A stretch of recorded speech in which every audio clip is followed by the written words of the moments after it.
कभी जो बादल बरसे मैं देखूं तुझे आंखें भर के, तू लगे मुझे पहली बारिश की दुआ।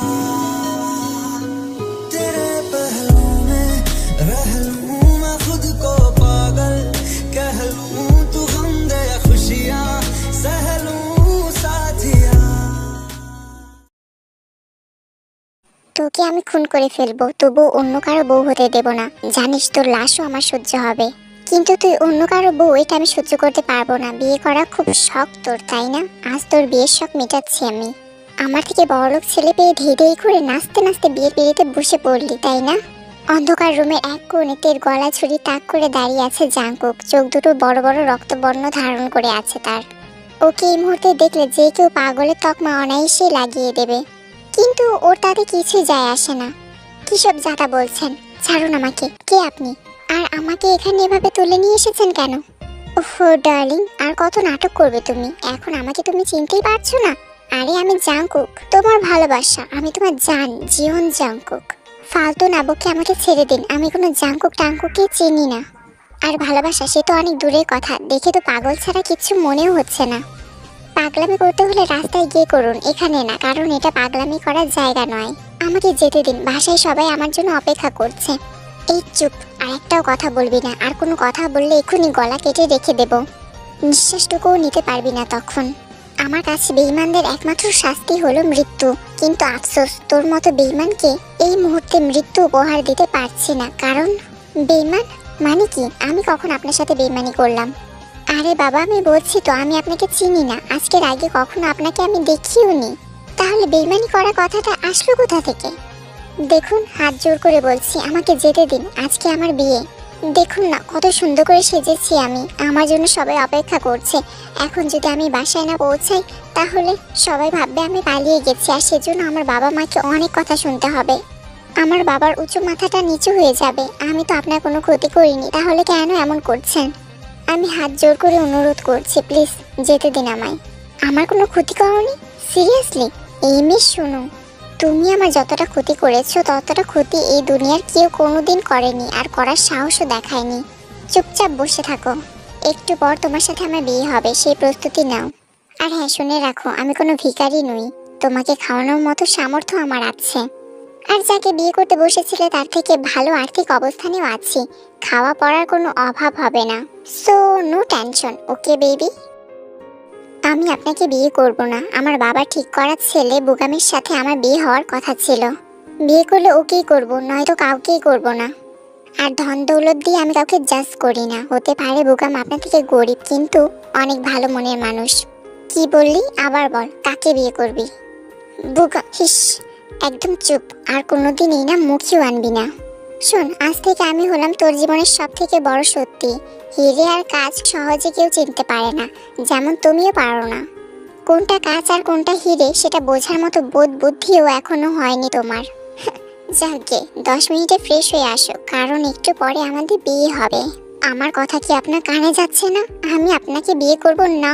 কেন আপনাকে বিয়ে করব? আমি চিনি না, জানি না, কোনোদিন দেখিও নি। আমাকে তুলে আনলেন আর আমি আপনাকে বিয়ে করে নিলাম। এটা কি হয় নাকি? আমি আপনাকে কিছুতেই বিয়ে করব না। আমি এখান থেকে পালাবো। এক্ষুনি পালাবো। ওফো, রিয়েলি? ওকে, তাহলে পালাও। আমিও দেখি জাংকুকের কাছ থেকে পালিয়ে তুমি কোথায় আর কত দূর যেতে পারো। চ্যালেঞ্জ করছেন আমাকে? তোমার যা ইচ্ছা তাই ভাবো। তোমার সাথে বকবক করে আমার মাথাটা ধরে গেল। এখন বিয়েটা মিটলেই ঘুমিয়ে পড়বো। আজ অনেক ধকল গেছে আমার উপর দিয়ে। তুমি ফ্রেশ হও, আমি আসছি। আর পারলে পালিয়ে দেখিও। Okay, by.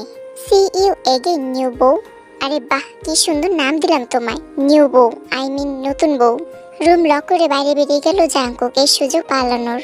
এদিক ওদিক পালানোর রাস্তা খুঁজতে ব্যস্ত আমি, কিন্তু কিছুতে কোনো রাস্তা পাচ্ছি না। রুমের মধ্যে একটাই জানালা, তাও ভাঙা যাবে না। তাহলে পালাবো কি করে? আচ্ছা, লোকটা কে? কেন আমার সাথে এমন করছে? কি করেছি আমি? যাকগে, এখন এত ভেবে সময় নষ্ট করার মানে হয় না। আগে পালাই, তারপর ভাববো। হঠাৎ দরজা খোলার শব্দ কানে আসতে দরজার এক কোণে লুকিয়ে পড়লাম আমি। লোকটা দুজন লোককে নিয়ে ভেতরে প্রবেশ করতেই দৌড়ে রুম থেকে বের হতে যাব, তখনই খপ করে আমার হাত ধরে নিল বজ্জাত লোকটা। উফ ডার্লিং, এত ছটফট করো কেন তুমি? এত ছটফট করো না, তোমার লেগে যাবে তো। লাগলে লাগুক, তাতে আপনার কি? প্লিজ আমায় ছেড়ে দিন। কেন আমার এমন সর্বনাশ করছেন? কি করেছি আমি? সর্বনাশ? দূর বোকামি, আমি তো তোমার সর্বনাশের হাত থেকে বাঁচাচ্ছি। কোথায় আমায় ধন্যবাদ দেবে তা না, উল্টে আমায় দোষারোপ করছো। আচ্ছা বাদ দাও, কাজই এসে গেছে, চলো আমরা বিয়ে করব। না, আমি বিয়ে করব না। এই চুপ, একদম চিৎকার করবি না, বিয়ে তো তোকে করতেই হবে। এই দেখ বলেই ফোনে একটা ভিডিও প্লে করে আমার দিকে এগিয়ে দিলেন উনি। ভিডিওটা দেখে আমি আটকে উঠলাম। না, এই হতে পারে না। আমার বাবার এই অবস্থা কেন? তোমার বাবাকে আমার লোকের আটকে রেখেছে। যতক্ষণ না পর্যন্ত তুমি আমাকে বিয়ে করছো ততক্ষণ তোমার বাবা ওখানে হাত পা বাঁধা অবস্থায় ওভাবেই পড়ে থাকবে। আর যদি বিয়ে কমপ্লিট হয়ে যায় তাহলে ছাড়া পাবে, আর যদি না হয় তাহলে হুশ করে উপরে চলে যাবে। না না না, এটা হতে পারে না। আপনি আমার বাবাকে ছেড়ে দিন, কিছু করবেন না ওনার। তার মানে তুমি রাজি? না, আমি বিয়ে করব না। তাহলে ওখানে তোমার বাবার লাশ পড়বে। না, আপনি কিচ্ছু করবেন না, আমার বাবার কিচ্ছু হবে না। তুমি বিয়েও করবে না, তোমার বাবা মরবেও না, তা কি করে হয় বেবি? যে কোনো একটা বেছে নাও, হয় সাদা কাপড়ে মোড়ানো বাবার লাশ, না হয় লাল বেনারসি। এবার বলো কোনটা মানবে তুমি? কিছুক্ষণ ভেবে বুঝতে পারলাম কোনো উপায় নেই আমার কাছে। চোখ থেকে টুপটা পানি পড়ছে আমার। যাই হয়ে যাক না কেন, বাবাকে যে করেই হোক বাঁচাতে হবে। বাবার জন্য না হয় আজ নিজের জীবনকে বিসর্জন দিলাম আমি। হাতে উল্টো পিঠ দিয়ে দু চোখ মুছে বললাম, আমি রাজি। এই তো গুড গার্ল। কাজী সাহেব বিয়ে পড়ানো শুরু করেন। যে হোক, এদিকে আয় তো। তার ডাক শুনে সাথে সাথে একটা ইয়াং ছেলে রুমে প্রবেশ করলো। তুই আমাদের বিয়ের সাক্ষী। কিছুক্ষণই সম্পন্ন হয়ে গেল আমাদের বিয়ে। হ্যাঁ বিয়ে, যে বিয়ে ঘিরে অনেক স্বপ্ন দেখেছিলাম আমি, কিন্তু তার কিছুই পূরণ হলো না। যাকে বিয়ে করেছি তাকেই চিনি না আমি। কি আজব আমার পরিণতি। অন্ধকার রুম থেকে আমাকে নিয়ে বের হলেন উনি। বাড়িটা বেশ বড়। আমি যেখানে ছিলাম তার পাশেই ড্রয়িং রুম। আমাকে নিয়ে ড্রয়িং রুমে গিয়ে দাঁড়ালেন উনি। হঠাৎ কিছু একটা শব্দে চমকে উঠলাম। পেছনে তাকিয়ে অবাকের সপ্তম আকাশে পৌঁছালাম আমি। আরে আপনারা, কি সৌভাগ্য আমার। ওনার চোখ অনুসরণ করে পেছনে তাকালাম আমি। ভাইয়া, আম্মু, বোগাম আঙ্কেল, তোমরা এখানে? বলেই দৌড়ে গিয়ে আম্মুকে জড়িয়ে ধরে কেঁদে উঠলাম আমি। আম্মু কোনো কথা না বলে ঠায় দাঁড়িয়ে আছেন। পাশ থেকে ভাইয়া বলে উঠলেন, ছি তে, তুই এভাবে আমাদের মান সম্মান ডোবাতে পারলি? একটাবার ভাবলিও না আমাদের কি হবে? বাবার মাথা কতটা নিচু হয়ে যাবে তুই জানিস? তুই পালিয়ে আসার পর থেকে বাবাকে কোথাও খুঁজে পাওয়া যাচ্ছে না। বুঝতে পারছিস কতটা অপমানের ভয়ে বাবা মুখ লুকিয়ে আছেন? এইতে তোর বিয়েতে মত নেই সেটা আর কাউকে না বলিস, আমাকে তো বলতে পারতিস। কিরে, পারতিস না? বল না তে, কেন এমনটা করলি? আম সরি ভাইয়া, আমি বুঝতে পারিনি। এখন তো বুঝতে পারছিস, তাহলে চল আমাদের সাথে। এক্ষুনি বোগামের সাথে তোর বিয়ে দেবো আমি। এখনো তোকে বিয়ে করতে ওর কোনো আপত্তি নেই। বোগাম এখনো তোকে বিয়ে করতে রাজি। না ভাইয়া, এটা হয় না। কেন হয় না তে? কারণ একটা মেয়ের এক রাতে কয়টা ছেলের সাথে বিয়ে হবে ভাইয়া? কয়টা ছেলের সাথে মানে? আর তুমি কে? তার মানে তুমি ওকে কিডন্যাপ করে এখানে নিয়ে এসেছো? তোমাকে তো আমি ছাড়বো না। বলে ভাইয়া জাঙ্কুকের কলার চেপে ধরলো। আম্মু বোগাম ও আঙ্কেলের সহায়তায় ওনাকে ছাড়লেন ভাইয়া। নিজের কলা ঠিক করতে করতে বলে উঠলেন উনি, আরে ভাইয়া, আপনার মাথা বড্ড গরম। এরকম কেউ করে? আগে আমার কথাটা শুনুন, তারপর রিয়্যাক্ট করবেন, ওকে? এই কি বলবে তুমি? থার্ড ক্লাস ছেলে একটা, তোমাকে তো আমি। আরে ভাইয়া, থার্ড ক্লাস না ফার্স্ট ক্লাস সেটা পরে বুঝবেন, আগে ঘটনাটা তো শুনুন। এক রাতে একটা মেয়ের কয়বার বিয়ে হয়? কি সবার অ্যান্সার কি? একবারই তো, তাই না? তো সেই বিয়েটা আপনার আসার একটু আগেই তে ইয়ং এর সাথে আমার হয়ে গিয়েছে। কি তে, তুই এই ছেলেটাকে বিয়ে করেছিস, তাও আমাদের কাউকে কিছু না জানিয়ে? নীরব শ্রোতার মতো কথাগুলো শুনছি আমি। এখন শোনার দেখা ছাড়া কোনো উপায় নেই আমার কাছে। আমাকে ঝাঁকিয়ে আবার বলে উঠলেন ভাইয়া, তে আমি কিছু জিজ্ঞেস করেছি তোকে। হ্যাঁ ভাইয়া, আমি ওনাকে বিয়ে করেছি, আর আজ থেকে উনি আমার স্বামী। কথাটা তোমাদের কাছে অপ্রিয় হলেও এটাই ধ্রুব সত্যি। তোর এতটা অধপতন হয়েছে আমাদের মুখে চুনকালি মাখিয়ে বিয়ের আসর থেকে পালিয়ে আমাদের সবাইকে না জানিয়ে ওকে বিয়ে করেছিস। এই কথাটা তোর বাবা জানার পর কি অবস্থা হবে ওনার ভাবতে পারছিস তুই? আম্মু, আমার কথাটা তো শোনো প্লিজ। তোর কথা শুনবো, আর কি শোনানোর বাকি আছে তে? আদৌ কি কিছু বলার আছে তোর? হ্যাঁ ভাইয়া, তুমি আমাকে। কথাটা বলতে বলতে জাঙ্কুক নামের দানবের দিকে তাকালাম আমি। স্পষ্ট বুঝতে পারলাম ভয়ঙ্কর কিছুর ইঙ্গিত দিচ্ছেন উনি, তাই ওখানে থেমে গেলাম আমি। চাইলেও কাউকে সত্যিটা বলতে পারলাম না। কি রে, কিছু তো বল। ভাইয়া, তোমরা এখানে পৌঁছালে কি করে? আমি যেখানে আছি তোমাদেরকে কে বললো? জানি না হঠাৎ একটা আননোন নম্বর থেকে আমাকে টেক্সট করে এই ঠিকানাটা পাঠালো, সাথে ছোট্ট একটা মেসেজ।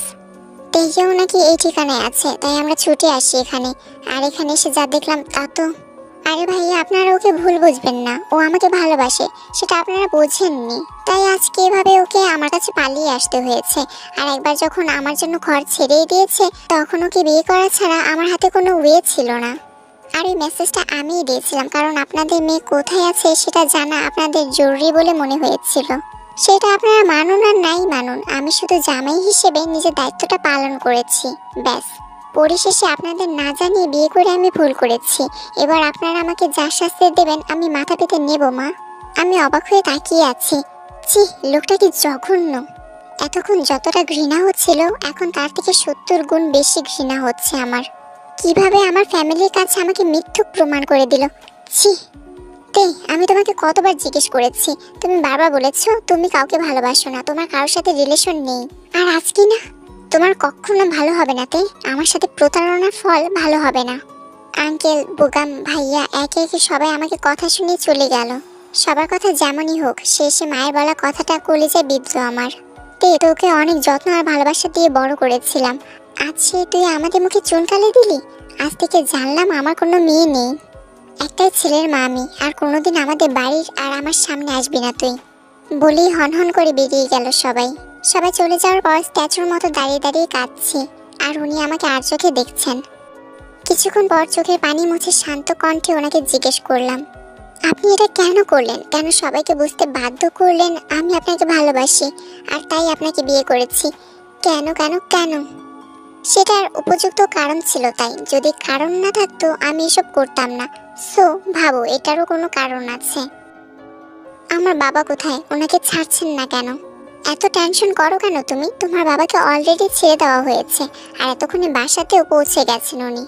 এবার চলো ড্রেস চেঞ্জ করে শুয়ে পড়বে। কোথাও শুব না আমি বাসায় যাব, এখানে থাকবো না। বাসা? আরে হাসছেন কেন আপনি? আমি হাসার মতো কি কিছু বলেছি? অবভিয়াসলি, যারা এখন তোমাকে ফেলে চলে গেল এরাই আবার তোমাকে বাসায় জায়গা দেবে বলে মনে হয় তোমার? ওনার কথা শুনে চুপ হয়ে গেলাম আমি। সত্যিই তো, কেউ আমার মুখও দেখতে চায় না, তাহলে আমাকে থাকতে দেবে কেন? কোথায় যাব আমি? কি চুপ হয়ে গেলে যে? আপনি আমার সাথে কেন এটা করলেন? আপনিও খুব ভালো করে জানেন ভালোবাসা তো দূর, আমি আপনাকে চিনিই না। তাহলে সবাইকে এটা কেন বিশ্বাস করালেন যে আমি আপনাকে ভালোবেসে বিয়ে করেছি? আবারও একই প্রশ্ন। সব কথার উত্তর হয় না বলেই তো দিয়েছি। এসব বলার সঠিক সময়ও এখন নয়। সঠিক সময় এলে তুমি তোমার প্রশ্নের উত্তর পেয়ে যাবে। একটা সময় আসবে যখন তুমি আমাকে প্রশ্ন না করেও উত্তর ঠিক পেয়ে যাবে। আর আমাকে ভালোবাসো না ঠিকই, কিন্তু কোথাও না কোথাও মনের গহীনে কাউকে না কাউকে তো ঠিকই ভালোবাসো। কি বললেন? না তেমন কিছু না, যাও ফ্রেশ হয়ে নাও। আমি যাব না, আমি বাসায় যাব। হেই স্টপ, ভালোভাবে বললে শুনতে পাও না তুমি? তুমি কোথাও যাচ্ছ না, আজ থেকে এটাই তোমার বাড়ি। তুমি এখানেই থাকবে, চুপচাপ ফ্রেশ হয়ে খেতে এসো। আর যদি খেতে ইচ্ছে না করে তাহলে ঘুমিয়ে পড়ো। আমার উপর জোর নো কথাবার্তা, ওকে? যা বলছি তা চুপচাপ করো, আমাকে হিংস্র হতে বাধ্য করো না, তাহলে কেঁদেও কুল কিনারা পাবে না। আর কতটা হিংস্র হবেন আপনি? আপনার মনে হয় আপনি হিংস্র নন? কি ভাবছেন আপনি আমার বাবাকে আটকে আমাকে বিয়ে করলে স্বামীর অধিকার সম্মান পেয়ে যাবেন? কিছুতেই পাবেন না। হে লিসেন, তোমার মতো মেয়ের কাছ থেকে আমি না স্বামীর অধিকার চাইও না, আর না তো ভালোবাসা, কিচ্ছু চাই না আমার, কারণ আমাকে দেওয়ার মতো কোনো অ্যাবিলিটি তোমার মধ্যে নেই। তোমার মতো মেয়ের কাছ থেকে কোনো প্রকার এক্সপেকটেশনও আমার নেই। সো এইসব স্বামীর অধিকার তুমি আমাকে কি দেবে? আমি তো তোমাকে স্ত্রী হিসেবে মানি না। কি? তাহলে আমাকে বিয়ে করেছেন কেন? কেন আমার জীবনটাকে নষ্ট করেছেন? যাকে স্ত্রী হিসেবে মানতে পারবেন না তাকে বিয়ে করলেন কেন, তাও বিপরীত দিকের মানুষটার অমতে? এত সব তোমার মোটা মাথায় ঢুকবে না, তাই তোমার মোটা মাথায় এত প্রেশার না দিয়ে চুপ করো। বকবক করে আমার মাথা খেও না, সময় হলে সবই জানতে পারবে। আর শোনো, এখান থেকে পালানোর বৃথা চেষ্টা করবে না, কারণ পালাতে তো পারবেই না, উল্টে আমাকে চটাবে। আর আমি একবার চটে গেলে তোমার ফ্যামিলির সবার লাইফ কিন্তু রিস্কে থাকবে। সেটা যে কেউ হতে পারে, তোমার বাবা মা কিংবা ভাই। আই উইল কিল ইউ বলেই ওনার গলা চেপে ধরলাম আমি। আর সহ্য হচ্ছে না, আমার লাইফটাকে নষ্ট করে স্বাদ মেটেনি, এখন আমার ফ্যামিলি পেছনে পড়েছেন। লজ্জা করেন আপনার? এক ঝটকায় উনি আমার হাত ছড়িয়ে দিলেন। এই মেয়ে খুব চটাং চটাং কথা বলতে জানো। লজ্জা? হ্যাঁ, এটা আমার কেন করবে? তোমার লজ্জা করে না? আগে নিজেকে দেখিয়ে তারপর আমাকে বলো। শোনো, তুমি আর তোমার বাবা যা করেছো তার তুলনায় কিছুই করিনি আমি। এখনো তোমাকে সম্মান দিচ্ছি, 5 জনে 5টা কথা বলার আগে নিজের ওয়াইফের মর্যাদা দিয়েছি। যেখানে তোমার মতো মেয়ে কোনোভাবেই আমার আর আমার বাড়ির বউ হওয়ার যোগ্য নও, তবুও মেনে নিয়েছি তোমাকে। আরে অকৃতজ্ঞ, আমার কাছে এর জন্য তোমার কৃতজ্ঞ হয়ে থাকার কথা। আর তুমি কি না উল্টো সুরে গান ধরেছ? হায়রে মানব জাতি, যোগ্য নই তো অযোগ্য একটা মেয়েকে বিয়ে করেছেন কেন? আমাকে বিয়ে করার জন্য কি আপনাকে মাথার দিব্যি দিয়েছিল? আর কি বললেন বাবা কি করেছে, আর আমিই বা কি করেছি? জাঙ্কুক এই কথাগুলো শুনেও না শোনার ভান করে। শুরু হয়েছে পাগলের প্রলাপ বলে শীষ দিতে দিতে উপরে চলে গেলেন উনি। ড্রয়িং রুমে মেঝেতে বসে কেঁদে চলেছি আমি। এই একটা লোক আমার পুরো জীবনটা তছনছ করে দিল। একে একে আমার থেকে কেড়ে নিল সব আপনজনদের। ওনাকে কিছুতেই ছাড়বো না আমি। পালাতে না পারি, জ্বালাতে তো ঠিকই পারবো। ড্রয়িং রুম থেকে সিঁড়ি বেয়ে উপরের রুমের দিকে এগোচ্ছি। কোথাও মানুষের ছিটে ফোটাও নেই। পুরো বাড়ি একেবারে নিস্তব্ধ পড়ি, জনমানবহীন, প্রায় শূন্য। যেই হোক নামের ছেলেটা কাজী সাহেবকে নিয়ে সে যে গেছে আর ফেরেনি, হয়তো ফিরবেও না। লোকটা সম্ভবত ওনার বন্ধু হয়, এখানে থাকেন না। হাঁটতে হাঁটতে একটা রুমের সামনে এসে দাঁড়ালাম। ভেতরে উকি দিতে দেখলাম দানবটা সদ্য শাওয়ার নিয়ে বেরিয়েছেন। ওনার দিকে কিছুক্ষণ তাকিয়ে থেকে অন্য একটা রুমে গিয়ে বিছানায় গায়ে এলিয়ে দিলাম। সকাল হতে পানি ঝাপটা পেয়ে ধরফরিয়ে উঠে বসলাম। সামনে দানবটাকে দেখে আমি অবাক। ওনার চোখ দুটো দেখে বোঝা যাচ্ছে খুব রেগে আছেন, কিন্তু রাগের কারণটা বোধগম্য হলো না। এই মেয়ে, এত বেলা পর্যন্ত কেউ ঘুমায় নাকি? আমার ব্রেকফাস্ট রেডি করবে কে? 10 মিনিটে আমার খাবার রেডি করা চাই। ওনার কথা শুনে রাগে গা পিটিয়ে জ্বলে যাচ্ছে। আমি কি আপনার কাজের লোক নাকি যে আমি আপনার খাবার রেডি করব? আমি রান্না জানি না, নিজের খাবার নিজে রেডি করুন, আমি পারবো না। হোয়াট? বলে আমার হাত ধরে বিছানা থেকে আমাকে টেনে উঠালেন। এত তর্ক আমি পছন্দ করি না। তর্ক না করে যা বলছি সেটা করো। আচ্ছা ওয়েট বলে চোখ বুজে কয়েকটা নিঃশ্বাস নিলেন উনি। কিছুক্ষণ পর আলমারি খুলে একটা ড্রেস বের করে হাতে ধরিয়ে দিলেন আমার। যাও, ড্রেস চেঞ্জ করে এটা পরে এসো। আর ওখানে তোমার প্রয়োজনীয় সবকিছু রাখা আছে, শাড়ি থেকে শুরু করে এভরিথিং। কোনো কিছু ঘাটতি নেই। আচ্ছা, এত ভারী বেনারসি পরে কাল ঘুমালে কি করে? আশ্চর্য বলে রুম থেকে বেরিয়ে গেলেন উনি। তার ব্যবহারে আমি তো শকড। প্রথমে এত রুড বিহেভ, তারপর এত ভালো ব্যবহার। ব্যাটার মাথা তার কি ছেঁড়া নাকি? নিজে যে কি করে নিজেও হয়তো জানে না। হালা সাইকো। ইচ্ছে করছিল পেছন থেকে গলা আটকে শ্বাসরোধ করে মেরে ফেলি, কিন্তু পারলাম না। অনেকক্ষণ হলো ব্রেকফাস্ট রেডি করে টেবিলে সাজিয়ে রেখেছি। তখন রেগে মেগে রান্না জানি না বলেছিলাম, কিন্তু আম্মুকে প্রায় রান্না কাজে হেল্প করতাম, সেই সুবাদে রান্না কিছুটা জানি। কিন্তু তার খেতে আসার নাম গন্ধও নেই। এদিকে আমার পেটে ইঁদুর দৌড়াচ্ছে। কাল থেকে কিচ্ছু খাইনি। শেষমেশ খিদে সহ্য হচ্ছে না বলে রান্না করেছি, নইলে কে তোর অর্ডার শুনতো। ভাবনার মাঝে হঠাৎ কলিং বেল বেজে উঠল। আমি যেভাবে ছিলাম সেভাবেই বসে আছি। নো নড়িং নো চোরিং, কন্টিনিউয়াসলি বেজেই চলেছে। ধ্যাত, ভাল লাগে না। একরাশ বিরক্তি নিয়ে দরজা খুলে দিলাম আমি। দরজা খুলতেই সে ছেলেটা হুড়মুড়িয়ে রুমে ঢুকলো। নিজের 32টা দাঁত বের করে হেঁ করে হেসে উঠে বলল, ভাবি কেমন আছেন? লোকটার কথা শুনে সব কয়টা দাঁত ভেঙে দিতে ইচ্ছা করছে।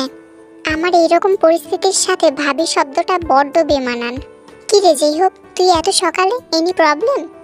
না দোস্ত, সব ঠিক আছে। ভাবিকে দেখতে আসলাম। আসলে কাল সেভাবে দেখা হয়নি তো, তাই ভাবলাম আজ দেখে আসি। কিন্তু এখানে সে কে জানতো যে আমাকে কেউ পাত্তাই দেবে না? মানে? আরে ভাবি তো কোনো কথাই বলছে না। আরে আপনি সেই কখন থেকে কি ভাবি ভাবি বলে ভ্যাবা করছেন? আমি কারোর ভাবি টাবি কিচ্ছু না। যে বিয়েতেই মানি না সেই সম্পর্কের কি কোনো মানে আছে? নেই তো। তাহলে এত ভাবি ভাবি করার কি কোনো প্রয়োজন আছে? আরে ভাবি রেগে যাচ্ছেন কেন? আপনি মানেন আর নাই বা মানেন, আপনিই আমাদের ভাবি। শুনুন, আমাকে উনি ব্ল্যাকমেল করেছেন বিধায় এখানে আছি, না হলে কবেই পালিয়ে যেতাম। আচ্ছা যেই হোক, তুই এর সাথে এত কথা কেন বলছিস? ভাবি ডাকতে মানা করেছে। খালাম্মা ডাকিস, খুশি হয়ে যাবে। তার কথা শুনে যেহব দাঁত চেপে হাসছে। আপনি কিন্তু, আরে যেই হোক এসেছিস যখন তখন খেয়ে যা। চল, খুব খিদে পেয়েছে। বলে তারা দুজন ডাইনিং টেবিলে গিয়ে খেতে বসে পড়লেন। ভাবি আপনি খেয়েছেন? না খেলে আমাদের সাথে বসে পড়ুন। আমি কিছু বলার আগে সে বলে উঠলেন, আরে এখন কি খাওয়ার সময় নাকি? আগে আমরা খাবো, তারপর যদি কিছু অবশিষ্ট থাকে তবে ও খাবে। আমার খাওয়া কমপ্লিট। এই যে ব্রেকফাস্ট ভালোই হয়েছে। আমাদের বাসার আয়াকে ছাড়িয়ে এবার ভাবছি কাজটা তোমাকেই দিয়ে দেব। আমাকে কিছু বলতে না দিয়ে জাংকুক জেহবকে নিয়ে চলে গেলেন।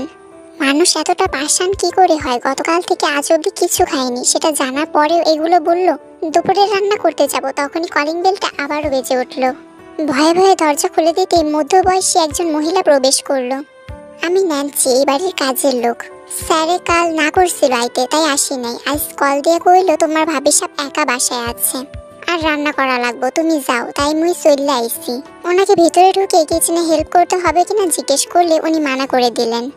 তাই নিজের রুমে চলে গেলাম আমি। আম্মু আব্বুর খবর নেব সেই জো নেই, কারণ আমার কাছে কোনো ফোনই নেই। আর এই বাড়িতে ল্যান্ডলাইনেরও কোনো ব্যবস্থা নেই। তাই শুয়ে পড়লাম। কিছুক্ষণ ঘুমিয়ে ড্রয়িং রুমের উদ্দেশ্যে পা বাড়ালাম। অন্যমনস্ক হওয়ায় পা স্লিপ করে সিঁড়ি থেকে পড়ে যাচ্ছিলাম, তখনই কেউ আমার কোমর জড়িয়ে ধরলো। আমিও নিজেকে বাঁচাতে তার শার্ট খামচে ধরে চোখ বন্ধ করে দাঁড়িয়ে আছি। সামনে থাকা লোকটি কি হতে পারে সেটা ভাবার হুঁশই নেই আমার। হঠাৎ আমাকে সোজা করে দাঁড় করালো কেউ। সামনে থাকা লোকটার শার্ট ছেড়ে নিজেকে ঠিক করে লোকটার দিকে তাকালাম আমি। ও মা, এটাকে? ডাইনি বডির গল্পের সেই রাক্ষস জাংকুক। এই যে, তুমি দেখে হাঁটতে পারো না? এখন যদি পড়ে যেতে তাহলে কি হতো বুঝতে পারছো তুমি? এই অবস্থায় কেউ এত বেখেয়ালি হয়ে হাঁটে? আরে পড়ে গেলে কি হতো? মানে একটু হাত পা ছিলতো, মাথা ফাটতো, এর থেকে তো বেশি কিছু নয়। আর যা হতো আমার হতো, কষ্ট হলে আমার হতো, তাতে আপনার কি? তোমার কষ্ট হলে আমার কিচ্ছু নয়। আরে তুমি বাঁচলে নাকি মরলে তাতেও কিচ্ছু আসে যায় না আমার। তাহলে এতগুলো কথা শোনাচ্ছেন কেন? আমিও তো সেটাই বলি, আমাকে আটকালেন কেন? পড়লে পড়তাম, মরলে মরতাম। আমার কাছে তো এভাবে বেঁচে থাকার চেয়ে মরে যাওয়াই উত্তম। তুমি মরে গেলে তো কোনো সমস্যা নেই, কিন্তু তোমার সাথে জড়িয়ে আছে এই বাড়ির বংশধর। ওর কিচ্ছু হলে আমি টলারেট করব না। ওনার বলা প্রত্যেকটা কথা আমার মাথার ওপর দিয়ে গেল, কিন্তু শেষের বলা কথাটা বারবার কানে বাজছে আমার। ওর কিছু হলে আমি টলারেট করব না। বংশধর, হাউ ফানি! কি একটা অনাগত বাচ্চাকে নিয়ে তুমি মজা করছো? এই বাচ্চাটার প্রতি বিন্দুমাত্র ভালোবাসা নেই তোমার? এই তুমি না মা হয়ে সন্তানের ক্ষতি কি করে চাইছো? আরে কি বলছেন কি আপনি? বাচ্চা সন্তান মা? আপনার মাথা কি খারাপ হয়ে গেছে নাকি? কার বাচ্চা? কিসের বাচ্চা? মজা করছো আমার সাথে? তুমি অস্বীকার করতে পারবে তুমি প্রেগনেন্ট নও? আর কদিন পরেই তোমার কোলে বাচ্চা আসতে চলেছে। ওনার কথা শুনে আমি অবাক চোখে ওনার দিকে তাকিয়ে রইলাম। আমার হাত আপনা আপনি চলে গেল পেটে হাত দিয়ে তাকিয়ে আছি আমি। আমার হাত অনুসরণ করে পেট বরাবর তাকিয়ে আছেন উনিও। ওনার তাকানো দেখে তাড়াতাড়ি হাত ছড়িয়ে উত্তেজিত কণ্ঠে বলে উঠলাম, কি যাতা বলছেন? একবার বলছেন আমি আপনাকে ভালোবাসি, আরেকবার বলছেন আমি বাচ্চার মা হতে চলেছি। এই আপনি এত মিথ্যা বলে হাঁপিয়ে ওঠেন না? মনে হয় না এত মিথ্যা আল্লাহ সইবে না? আমি মিথ্যা বলছি? হায়রে ড্রামা কুইন, এত ড্রামা কি করে করো? 2+1 মাস, বর্তমানে তুমি প্রায় 3 মাসের প্রেগনেন্ট। আর এখন তুমি না করছো? কেন করছো বলো তো? আর কদিন পর সত্যিটা লুকাতে পারবে? পারবে না তো। এবার কিন্তু আপনি বাড়াবাড়ি করছেন। জোর করে বিয়ে করলেন, এখন কি জোর করে প্রেগনেন্টও বানিয়ে দেবেন নাকি? আজব। আরে জানতো, ফালতু বকবেন না, ভাল লাগে না। আমি ফালতু বকছি? ঠিক আছে, আমার সাথে চলো। বলে আমাকে টানতে টানতে তার রুমের বিছানায় নিয়ে গিয়ে ছুঁড়ে মারলেন। আলমারি খুলে তন্ন তন্ন করে কি যেন খুঁজে চলেছেন উনি। হঠাৎ একটা পেপার আমার হাতে ধরিয়ে দিয়ে ডেভিল স্মাইল দিয়ে বললেন, এবার বলো কে মিথ্যাবাদী, তুমি না আমি?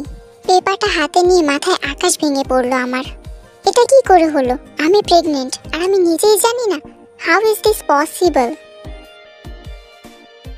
উনি যে কাগজটা আমার হাতে দিয়েছিলেন সেটা আর কিছু নয়, প্রেগন্যান্সি টেস্টের রিপোর্ট। সেখানে পেশেন্টের নামের জায়গায় বড় বড় করে আমার নাম তেইয়ং লেখা রয়েছে। Age 21। What? I am pregnant? Report হাতে নিয়ে বিছানায় ধপ করে বসে পড়লাম আমি। মাথা চক্কর দিচ্ছে। কি হচ্ছে এসব আমার সাথে? একটা অপরিচিত লোক তার প্রেমিকা বলে আমাকে জোর করে বিয়ে করলো, এখন আবার বলছে আমি নাকি তার বাচ্চার মা, যেখানে রিপোর্টের সব ডিটেলস আমার দেওয়া। কিন্তু আমি তো তাকে চিনি না, আর কারোর সাথে কোনো রিলেশনেও ছিলাম না। তাহলে বাচ্চা আসলো কোথা থেকে? কি হলো, তোমার সব কথা হাওয়া হয়ে গেল? এবার বলো এটা তোমার রিপোর্ট না? বা এটাও বলতে পারো নামটাও তোমার না। এখনো কেমন একটা ঘোরের মধ্যে আছি। সত্যি কি এটা আমার রিপোর্ট? কিন্তু তা কি করে হয়? ডেটটাও তো প্রায় মাসখানেক আগের দেওয়া। আপনি মিথ্যা কথা বলছেন। সত্যি এটা আমার রিপোর্ট না। আপনি ইচ্ছা করে আমাকে ফাঁসানোর জন্য এটা বানিয়ে নিয়ে এসেছেন। What? Hey, are you crazy? আচ্ছা, তোমার মিথ্যা প্রেগন্যান্সি রিপোর্ট বানিয়ে আমার কি লাভ? আপনার তো সব দিকেই লাভ। আমাকে জোর করে এখানে নিয়ে এসে আমার বাবাকে আটকে আপনাকে বিয়ে করতে বাধ্য করেছেন। আমি যাতে পালিয়ে না যাই সেই জন্য আমার ফ্যামিলিকে শেষ করার হুমকিও দিয়ে রেখেছেন। আর আজকে আবার বাচ্চা নিয়ে পড়েছেন যাতে বাচ্চার দিকে তাকিয়ে আমি সব ভুলে যাই। কিন্তু এসব কিচ্ছু হবে না, আমি এই রিপোর্ট মানি না। কারণ আমি ভালোভাবেই জানি যে আমি প্রেগনেন্ট নই। আর রিপোর্টটাও আমার নয়, এটা আপনার চক্রান্ত। এটা দেখার পরেও কি করে বলছো তুমি? ওয়েট ওয়েট, এই মেয়ে বলেই আমার 2 বাহু চেপে ধরলেন। বাই এনি চান্স তুমি অ্যাবর্শন করে ফেলোনি তো? আমি এক ধাক্কা দিয়ে ওনার কাছ থেকে নিজেকে ছাড়িয়ে নিলাম। আপনি পাগল, উন্মাদ হয়ে গেছেন। হিতাহিত জ্ঞান শূন্য একজন মানুষ যার বিয়ের দিন তাকে তুলে আনলেন, সে মেয়ে বাচ্চা পাবে কোথায়? আরে বাচ্চাই যদি থাকতো তাহলে কি সে বিয়ের পিড়িতে বসতো না। এই সহজ বাংলাটা কেন বুঝছেন না?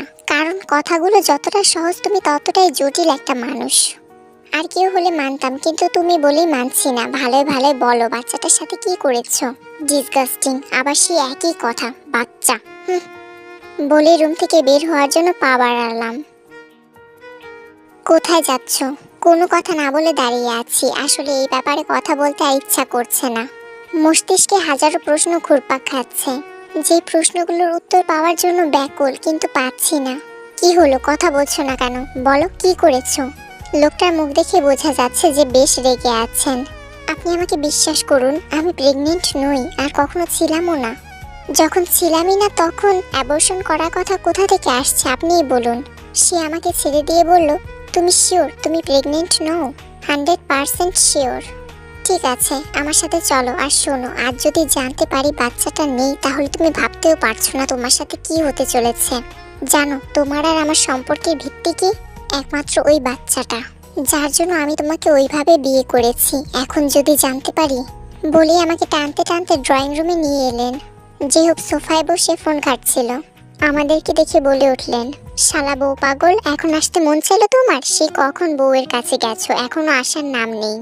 তাও যা এলে, বউকে হাত ধরে নিয়ে একেবারে তবেই এলে। বউ ছাড়া এক মুহূর্তও চলে না, তাই না? যেই হোক, চুপ করবি, এটা মজা করার সময় নয়। আর তুই তো জানিসই, বউ প্রেমিকা এসব বোকা বোকা জিনিসের উপর আমার ইমোশন কাজ করে না। প্রত্যেকটা মেয়ে লোভী, বেঈমান আর প্রতারক। হেই, আপনি কিন্তু মেয়েদেরকে অপমান করছেন। হ্যাঁ, প্রত্যেকটা মেয়ে লোভী হয়। কিসের জানেন? একটু ভালোবাসার লোভী, একটু কেয়ারিং, ব্যাস। আর কিচ্ছু চাই না তাদের। কিন্তু আমাদের পুরুষ শাসিত সমাজে মেয়েরা সেটুকুও পায় না, পায় শুধু অপমান, তাচ্ছিল্য। চুপ করো, তোমার লেকচার কেউ শুনতে চায়নি। আগে নিজে ঠিক হও, তারপর অন্যকে জাজ করো। চলো আমার সাথে, আমরা এক্ষুনি হসপিটাল যাব। হসপিটাল কেন? কার কি হয়েছে? আপনার বন্ধুর মাথায় ব্যায়াম হয়েছে, এখন তিনি সাইকোলজিস্ট দেখাতে যাচ্ছেন। এই শুনুন, আমি কোথাও যাব না। আপনার যেখানে মনে হয় আপনি সেখানে যান। আমাকে নিয়ে যদি কোথাও যেতেই হয় তাহলে আমার বাড়িতে চলুন। সবাইকে সত্যিটা বলে আমাকে পৌঁছে দিয়ে আসবেন। বাড়িতে? এই জীবনে তোমার আর ওখানে যাওয়া হবে না।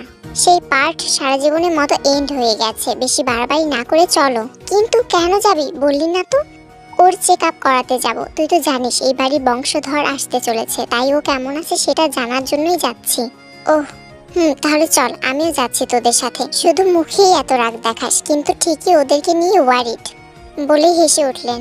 তার মানে উনিও জানেন আমি প্রেগনেন্ট? হাই খোদা। এই চুপ, বলে আমাকে টানতে টানতে নিয়ে যেতে শুরু করলেন।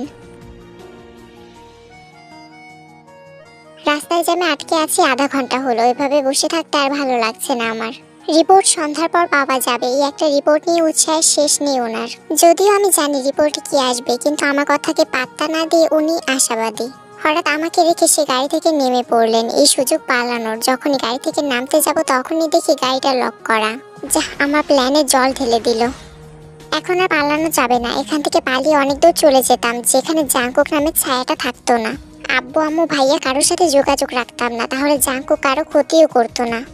কিন্তু কোথায় যাব আমি? একা একটা মেয়ে কোথায় যেতে পারে এই শহর থেকে দূরে? কিন্তু সেখানে গিয়ে থাকবো কি করে? কথাগুলো ভাবার মাঝে জাঙ্কুক চলে এলো। তার এক হাতে আইসক্রিম, সেটা আমার দিকে এগিয়ে দিচ্ছে, কিন্তু আমি সেটা দেখেও না দেখার ভান করে বসে আছি। নাও আইসক্রিমটা খাও, ভালো লাগবে। তোমার তো আবার বাইরে বের হলে আইসক্রিম ছাড়া চলেই না। না, খাবো না, আপনি খান। আগে অনেক কিছুই করতাম, কিন্তু এখন করি না। জানেন, আগে আম্মুকে ছাড়া থাকতে পারতাম না, কিন্তু এখন পারি। নিজের হাতে খেতে পারতাম না, এখন সেটাও পারি, সমস্যা হয় না। বলতে বলতে দুফোঁটা চোখের পানি গড়িয়ে পড়ল। নিজেকে যেন সামলাতে পারছি না। সে আমার দিকে এক দৃষ্টিতে তাকিয়ে আছে, হয়তো কিছুটা দয়া হচ্ছে আমার প্রতি। তেইয়ং, ট্রাই টু আন্ডারস্ট্যান্ড। এভাবে কেঁদো না, রাস্তার লোকেরা কি ভাববে। এই নাও টিস্যু, এটা দিয়ে মুখ মুছে নাও। এক বোতল পানি হবে? ওহ শিট, গাড়িতে পানি নেই, তুমি একটু ওয়েট করো, আমি এক্ষুনি আসছি। বলে আমি বাইরে বেরিয়ে গেলাম। পানি নিয়ে ফিরে এসে শকটা আমি। এমন কিছু হতে পারে কখনো মাথায়ও আসেনি আমার। ভুল, মারাত্মক ভুল করে ফেলেছি। আর তার মাসুল কড়াই গন্ডায় আমাকেই দিতে হবে। পানি নিয়ে ফিরে এসে জাঙ্কুক থেকে গাড়িতে পায় না। গাড়ির দরজা খোলা, ভিতরে কেউ নেই। তাড়াহুড়ো করে চলে যাওয়ার সময় গাড়িটা লক করতে ভুলে গিয়েছিল জাঙ্কুক। সে থেকে আশেপাশে সব জায়গাতে খোঁজে, কিন্তু কোথাও পায় না। দিন দুপুরে জল জ্যান্ত একটা মেয়ে উধাও তো হয়ে যেতে পারে না? কোথায় যেতে পারে? ভাব জাঙ্কুক, ভাব। ওর বাবার বাসায়? না, সেখানে যাবে না। যাওয়ার হলে আরো আগেই চলে যেত, এত সময় নিত না। তবু জাঙ্কুক লোক লাগিয়ে সেখানে খোঁজ নিয়ে জানতে পারে তে সেখানে যায়নি। দিন কেটে সন্ধ্যা হয়ে আসছে, কিন্তু তের কোনো খবর নেই। জাঙ্কুকের লোকেরাও ব্যর্থ, কেউ কোনো আসার খবর দিতে পারেনি। উদাস মনে গাড়িতে বসে ভাবছে জাঙ্কুক, আজ যদি ওকে খুঁজে পাওয়া না যায় তাহলে কি জবাব দেব আমি?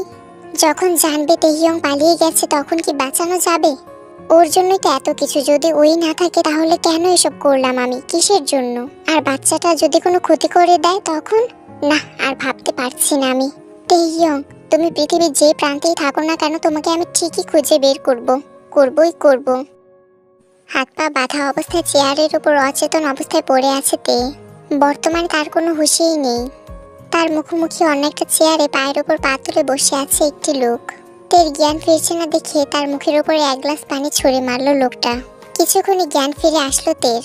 ধীরে ধীরে চোখ খুলে নিজেকে অন্ধকার একটা রুমে আবিষ্কার করলো। জাঙ্কুকও তাকে এরকম একটা ঘরে আটকে রেখেছিল। মুহূর্তেই ভয়ে চোখ মুখ শুকিয়ে গেল তার। হাত নাড়ানোর চেষ্টা করতে বুঝতে পারলো তার হাত পা বাঁধা। কে আপনি? আমাকে বেঁধে রেখেছেন কেন? আমাকে চিনতে পারছো না সুইটহার্ট? গলাটা খুবই পরিচিত, কোথায় যেন শুনেছি, কিন্তু কোথায় শুনেছি সেটা এই মুহূর্তে মনে পড়ছে না। কি এখনো চিনতে পারোনি বুঝি? বুগাম? এই তো চিনে গেছো। থ্যাঙ্কস গড, আমাকে যে চিনতে পেরেছো এটাই অনেক। আমি তো ভেবেছিলাম এখন ওই জাঙ্কুককে ছাড়া আর কাউকেই চিনতে পারবে না তুমি, কিন্তু না, তুমি আমার এই ধারণাকে একেবারে ভুল প্রমাণ করে দিয়েছো। তুমি আমাকে এখানে এভাবে নিয়ে এসেছো কেন? ছেড়ে দাও আমায়, আমি বাড়িতে যাব। ছাড়ার জন্য তো ধরে আনিনি, তবে ছাড়বো এটাও ঠিক, কিন্তু এখন নয়। সেদিনের সব অপমানের শোধ নিয়ে তবেই ছাড়বো। কিসের অপমান? দেখো বুগাম, ওই দিন যা হয়েছে তার কিছুই আমি ইচ্ছে করে করিনি, কিভাবে যেন হয়ে গেছে। আমি মানছি আমি তোমার সাথে অন্যায় করেছি, মানুষ মাত্রই তো ভুল হয়, আমিও ভুল করেছি। প্লিজ তুমি আমায় ক্ষমা করে দাও। ক্ষমা? ক্ষমা করব, কিন্তু ভুল করলে তো ভুলের মাসুল দিতে হয়, সেটা কি তুমি জানো না? সেদিন সবার সামনে আমাকে তুমি হাসির পাত্র বানিয়ে দিয়েছিলে, কাউকে মুখ দেখাতে পারিনি। তাই আজ তোমারও এমন অবস্থা করব যাতে তুমিও সমাজের মুখ দেখাতে পারবে না। আমার ক্ষতি করে তুমি বাঁচতে পারবে না বোগাম, আমার ভাইয়া তোমাকে শেষ করে দেবে। আর তোমার স্বামী, ওর কথা বললে না যে? শোনো, আমি তোমাকে এখানে তুলে এনেছি সেটা তুমি আর আমি ছাড়া কেউই জানে না। যখন সবাই জানবে আমি তোমার সাথে খারাপ কিছু করেছি সেটাও কেউই বিশ্বাস করবে না, কারণ তুমি বিবাহিতা আর আমি সেরকম ছেলেও নই। সবাই ভাবে তুমি মিথ্যা কথা বলছো। দেখো, তুমি আমার সাথে এরকম কিছু করো না, প্লিজ আমায় ছেড়ে দাও। নো, নট টুডে বলে আমার হাত পায়ের বাঁধন খুলে দিল বুগাম। হাত পায়ের বাঁধন খুলতে হঠাৎ করে আমার মাথায় বুদ্ধি আসলো। বুগামের পেটে নিজের সর্বশক্তি দিয়ে লাথি দিলাম। বুগাম কিছুটা সরে যেতে দৌড় লাগালাম। হাত পা যেন চলছে না, মাথা ভন ভন করছে, কিন্তু দুর্বল হলে চলবে না, নিজেকে বাঁচাতেই হবে আমায়। আমি দৌড়াচ্ছি, পেছন পেছন বুগামও দৌড়াচ্ছে।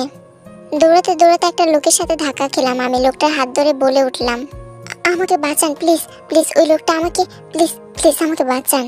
লোকটা শক্ত করে আমার হাত ধরে বলে উঠলো, কোন লোকটা? কণ্ঠটা খুব চেনা আমার। মুখ না দেখে বলে উঠলাম, জাঙ্কুক। হ্যাঁ, তুমি কোথায় চলে গিয়েছিলে জানো? সারাদিন আমি তোমাকে কোথায় না কোথায় খুঁজেছি। আমি তো ভেবেছিলাম তোমাকে হারিয়ে ফেলেছি আর খুঁজে পাবো না। থ্যাংক গড যে পেয়ে গেছি।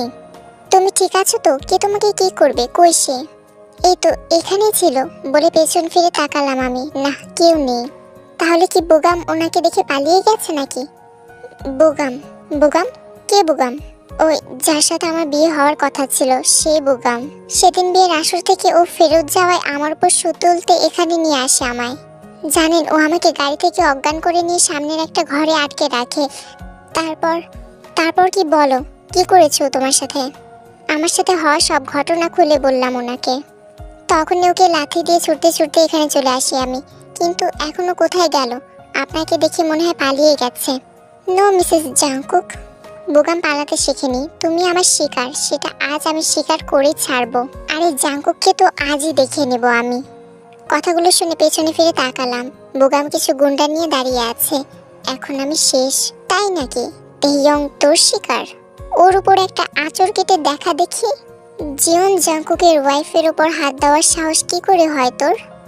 সারাদিন ওকে আটকে যতটা কষ্ট দিয়েছিস ততটাই ফেরত পাবি। আমি জানতাম তুই কোনো ভালো ছেলে নোস। মেয়েদের লাইফ নষ্ট করাই তোর একমাত্র উদ্দেশ্য। কত মেয়ের জীবন নষ্ট করেছিস তারও ইয়াত্তা নেই।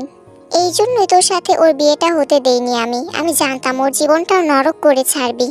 আমার অবর্তমানে ওকে অনেক কষ্ট দিয়েছিস, এখন আমার উপস্থিতিতে ওকে ছুঁয়ে দেখা, দেখি কত বড় বুকের পাটা তোর। এই তোরা জাংকুককে সাইজ কর, আমি মেয়েটাকে দেখছি। আপনি একা ওদের সাথে পারবেন না, চলুন পালাই, আপনাকে মেরে আমাকে ওরা নিয়ে চলে যাবে। প্লিজ আপনি ওদের হাতে আমায় ছেড়ে দেবেন না, সময় থাকতে পালাই, চলুন। একা একা এতজনের সাথে পারা ইম্পসিবল। ভয় পেও না, চুপচাপ দাঁড়াও, কথা দিচ্ছি আমার প্রাণ থাকতে তোমার কিচ্ছু হবে না, একটু ভরসা করো প্লিজ। মুহূর্তের মধ্যে সব কয়টাকে মেরে তক্তা বানিয়ে দিলেন উনি। এবার বোগামের পালা। বোগামকে ইচ্ছা মতো ধুলাই করলেন। দূর থেকে ওনাকে থামতে বলছি আমি, কিন্তু কিছুতেই শুনছেন না, মেরেই চলেছেন। আমি ওনার সামনে গেলাম। আর কত মারবেন, লোকটা মরে যাবে তো, এবার ছাড়ুন। আমার কথায় জাংকুক থেমে গেলেন। এই সুযোগে ছুরি দিয়ে ওনাকে আঘাত করলো বোগাম। ছুরিটা একদম তার পেট বরাবর ঢুকাতে যাবে, তখনই তিনি হাত দিয়ে আটকে দিলেন। গড়গড় করে রক্ত ঝরছে ওনার হাত থেকে। রক্ত দেখলে মাথা চক্কর দিয়ে ওঠে আমার। ভয়ে নিঃশ্বাস আটকে যায়, দাঁড়িয়ে থাকার শক্তি হারিয়ে ফেলেছি। একসময় শরীরের সমস্ত ভার ছেড়ে দিয়ে সেখানে মাথা ঘুরে পড়ে গেলাম। জ্ঞান ফিরতে নিজেকে জাংকুকের রুমে আবিষ্কার করলাম। আমার সাথে কি হয়েছে সেটা জানার জন্য ব্রেনে চাপ দিতেই মনে পড়লো, আরে আমি তো রাস্তায় জ্ঞান হারিয়ে ফেলেছিলাম, তাহলে এখানে আসলাম কি করে? জাংকুকের কি হলো? আর বোগামের বা কি হয়েছিল? জাংকুক কোথায় আছে দেখার জন্য পুরো ঘরে চোখ বোলাচ্ছি, তখনই চোখে পড়লো আমার ডান পাশে একজন মধ্যবয়স্ক মহিলা এবং বাম পাশে একজন ইয়াং মেয়ে বসে আছে। কিন্তু রুমের কোথাও জাংকুক নেই। গতকাল থেকে এই বাড়িতে এসেছি, কিন্তু এর আগে কখনো ওনাদের দেখিনি, আজকে প্রথমবার দেখেছি। আমাকে উঠে দেখে মহিলাটি বলে উঠলেন, এখন উঠো না মা, শুয়ে থাকো, তোমার রেস্টের প্রয়োজন। তার কথা শুনে বিছানায় শুয়ে পড়লাম আমি। মাথায় একটাই প্রশ্ন ঘুরপাক খাচ্ছে, জাংকুকের কি হলো? বোগাম ওনার সাথে খারাপ কিছু করেনি তো? আমার ভাবনার মাঝে ইয়াং মেয়েটি বলে উঠল, ভাবি তুমি নিশ্চয়ই ভাইয়ার কথা ভাবছো। ভাইয়ার সাথে কি হলো তাই তো? ও হ্যাঁ, আমাকে তো তুমি চিনোই না। আমি হলাম জিমিন, ভাইয়ার ছোট বোন, আর উনি হলেন আমার মা, মানে তোমার কাকি শাশুড়ি। মেয়েটার কথা শুনে যা বুঝলাম এরা জাংকুকের চাচি আর চাচাতো বোন। আচ্ছা জাংকুক, ওয়েট বলছি, কিন্তু তুমি এটা সহ্য করতে পারবে না ভাবি? মেয়েটির কান্না দেখে অজানা ভয়ে কেঁপে উঠলাম আমি। তাহলে কি জাংকুক নেই, নাকি বোগাম ওনার সাথে বাড়াবাড়ি কিছু করেছে? কেন জানি না খুব চিন্তা হচ্ছে আমার, কোথাও যেন খুব কষ্ট হচ্ছে। কিন্তু এরকম তো হওয়ার কথা না, ওনাকে তো আমি সহ্য করতে পারি না। তার যথেষ্ট কারণও বিদ্যমান, কিন্তু তবুও ওনার না থাকায় আমি এতটা কেন কষ্ট পাচ্ছি? আমার ভাবনার মাঝে মেয়েটি শব্দ করে হেসে উঠল। সিরিয়াসলি ভাবি, তুমি আমার কথা বিশ্বাস করেছো? বলি আবারও হাসতে লাগলো জিমিন। এবার ওর সব কয়টা দাঁত ভেঙে দিতে ইচ্ছা করছে আমার। তুই চুপ করবি জিমিন, দেখছিস তো কথাটা শুনে মেয়েটা কত ভয় পেয়ে গেছে, তাও মজা করে যাচ্ছিস। তুমি চিন্তা করো না মা, জাংকুক ঠিক আছে, কিছুই হয়নি ওর। এই শয়তান মেয়ে তোমার সাথে মজা করছে, তুমি রেস্ট নাও, আমি আসছি। ওনার কথা শুনে দিয়ে প্রাণ ফিরে এলো আমার। যাক, লোকটা ঠিক আছে। লোকটা আমার সাথে যাই করুক না কেন, তবু ওনার মৃত্যু কামনা তো করতে পারি না আমি। কি ভাবি, ভয় পেয়ে গিয়েছিলে তাই তো? তোমাকে ভয় দেখানোর জন্য সরি গো। আসলে আমি সবসময় মজা করতে ভীষণ ভালোবাসি, তুমি আবার কিছু মনে করনি তো? না ঠিক আছে, আসলে তখন ওনার হাতে রক্ত দেখে আমি সেন্সলেস হয়ে গিয়েছিলাম, তাই আর কি। জানো ভাইয়ের হাতটা অনেকখানি কেটে গেছে, ব্যান্ডেজ করা হয়েছে, কিন্তু এই ঘা শুকাতে অনেকদিন লাগবে। আমিও তো দেখি ভয় পেয়ে গিয়েছিলাম। আচ্ছা আমি এখানে কি করে? আমাকে কে নিয়ে আসলো? আরে বুঝতে পারছো না কে নিয়ে এসেছে? ভাইয়া, মানে তোমার হাজবেন্ড জাংকুক। তুমি তো জ্ঞান হারিয়ে ফুস, কিন্তু ভাইয়া কি করবে? ওই জখম রক্তাক্ত হাত দিয়ে ড্রাইভ করে তোমাকে কোলে করে রুমে দিয়ে গেছে, তারপর ডক্টরকে কল দিয়ে আগে তোমার ট্রিটমেন্ট করেছে, তারপর নিজে, তাও আমার জোড়াজুড়ি আর আমর বকা খেয়ে। কপাল করে এমন হাজবেন্ড পেয়েছো, কখনো হারাতে দিও না, বুঝলে? আচ্ছা ওই লোকটা কি হলো, কিছু জানো? না ভাবি, ওই ব্যাপারে কিছুই জানি না। ওহ আচ্ছা, উনি এখন কোথায়? কেন ভাবি, খুব ইচ্ছে করছে বুঝি তাকে এক নজর দেখার? কেমন আছে, আমি ঠিক বলছি কিনা। অবশ্য নিজ চোখে না দেখলে কেমন কেমন লাগে সবই আমি বুঝি। কিন্তু ভাইয়া এখন বাসায় নেই, একটা ফোন আসতে তাড়াহুড়ো করে বেরিয়ে গেল, কখন ফিরবে কেউ জানে না। ওহ আচ্ছা, ও ঠিক ফিরে আসবে, তুমি টেনশন করো না মা। কথাটা বলতে বলতে রুমে প্রবেশ করলেন কাকিমা, হাতে দুধের গ্লাস। এখন এই অখাদ্যটাকে খেতে হবে আমায়? ডিসগাস্টিং। এটা খেয়ে নাও, ভালো লাগবে। সারাদিন পেটে দানা পানি পড়েনি, তাই তো এভাবে সেন্স হারিয়ে ফেললে। নিজের স্বামী হলো সবচেয়ে নিরাপদ স্থান, এত ভয় পেলে হয়? যখন জাঙ্কুক তোমার সাথে ছিল তখন কিসের ভয় বলো তো? না মানে আসলে ঠিক আছে, এবার এসব বাদ দাও, তুমি খেয়ে নাও। দুদিন বাড়িতে ছিলাম না, এরই মধ্যে ভাইয়া বউ জুটিয়ে নিয়েছে। যদিও তার কারণগুলো বলেছে, তবুও আমার কাছে কেমন জানি লাগছে। এই বাড়ির ছেলের বিয়ে, অথচ কোনো উৎসব হলো না, কেমন খাপছাড়া লাগছে। হয়েছে তোর বকবক থামা, মেয়েটাকে রেস্ট নিতে দে, চল আমরা বাইরে যাই। না ঠিক আছে, থাকুন না আপনারা। আমরা থাকলে তোমার রেস্ট নেওয়া হবে না। আমার এই মেয়ে সারাক্ষণ বকবক করতেই থাকে, তুমি চুপচাপ শুয়ে থাকো আর টেনশন করো না। জাঙ্কুক কি যেন একটা জরুরি কাজে গেছে, চলে আসবে। আমাকে শুয়ে দিয়ে রুম থেকে চলে গেলেন ওনারা। কিছুক্ষণ শুয়ে থাকার পর ঘুম ধরা দিল আমার চোখে। হঠাৎ দরজা খোলার শব্দে ঘুম ভেঙে গেল। চোখ খুলে দেখলাম রুমে কেউ নেই। হঠাৎ মনে পড়লো এই রুমে তো আমি থাকি না, এটা তো ওনার রুম। তাই উঠে দাঁড়িয়ে রুম থেকে বের হতে যাব, তখনই কারো কথা কানে এলো। কোথায় যাচ্ছ? এখানে শুয়ে থাকো। আর এখন বেটার ফিল করছো তো নাকি?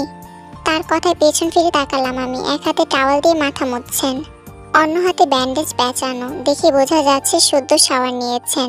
কি হলো, চুপ করে আছো কেন? তুমি তো জানোই আমার কাকিমা আর জিমিন বাড়িতে ফিরে এসেছেন। তাই এখন থেকে আর আলাদা রুমে থাকা যাবে না, আজ থেকে আমরা এক রুমেই থাকবো। এক রুমে মানে আমি আপনার সাথে থাকবো না? আমি বুঝতে পারছি, কিন্তু কিছুই করার নেই, থাকতেই হবে, নয়তো কাকিমা সন্দেহ করবে। আচ্ছা চলো, কিছু খাওনি নিশ্চয়ই, খেয়ে নেবে। বুগামের কি হলো? ডোন্ট ওয়ারি, মরেনি, বেঁচে আছে, এখন হসপিটালে আছে, পরে হাজতে যাবে। স্পট থেকে পুলিশ ওকে ধরে নিয়ে গেছে, নইলে ওখানে মেরে দিতাম ওকে। যাক, নিশ্চিন্ত হওয়া গেল, লোকটা মরেনি, বেঁচে আছে। ভাবনার মাঝে জিমিনের ডাক কানে এলো। ও ভাবি, ভাইয়া খেতে এসো, আমরা ওয়েট করছি। চলো, জিমিন ডাকছে। আপনি যান, আমি খাবো না, ভালো লাগছে না আমার। ভালো না লাগলেও খেতে হবে, নিজের জন্য না হোক ওর জন্য, তোমাকে ঠিক থাকতে হবে। ওহ শিট, এত সবের মধ্যে রিপোর্ট আনার কথাই ভুলে গেছি আমি।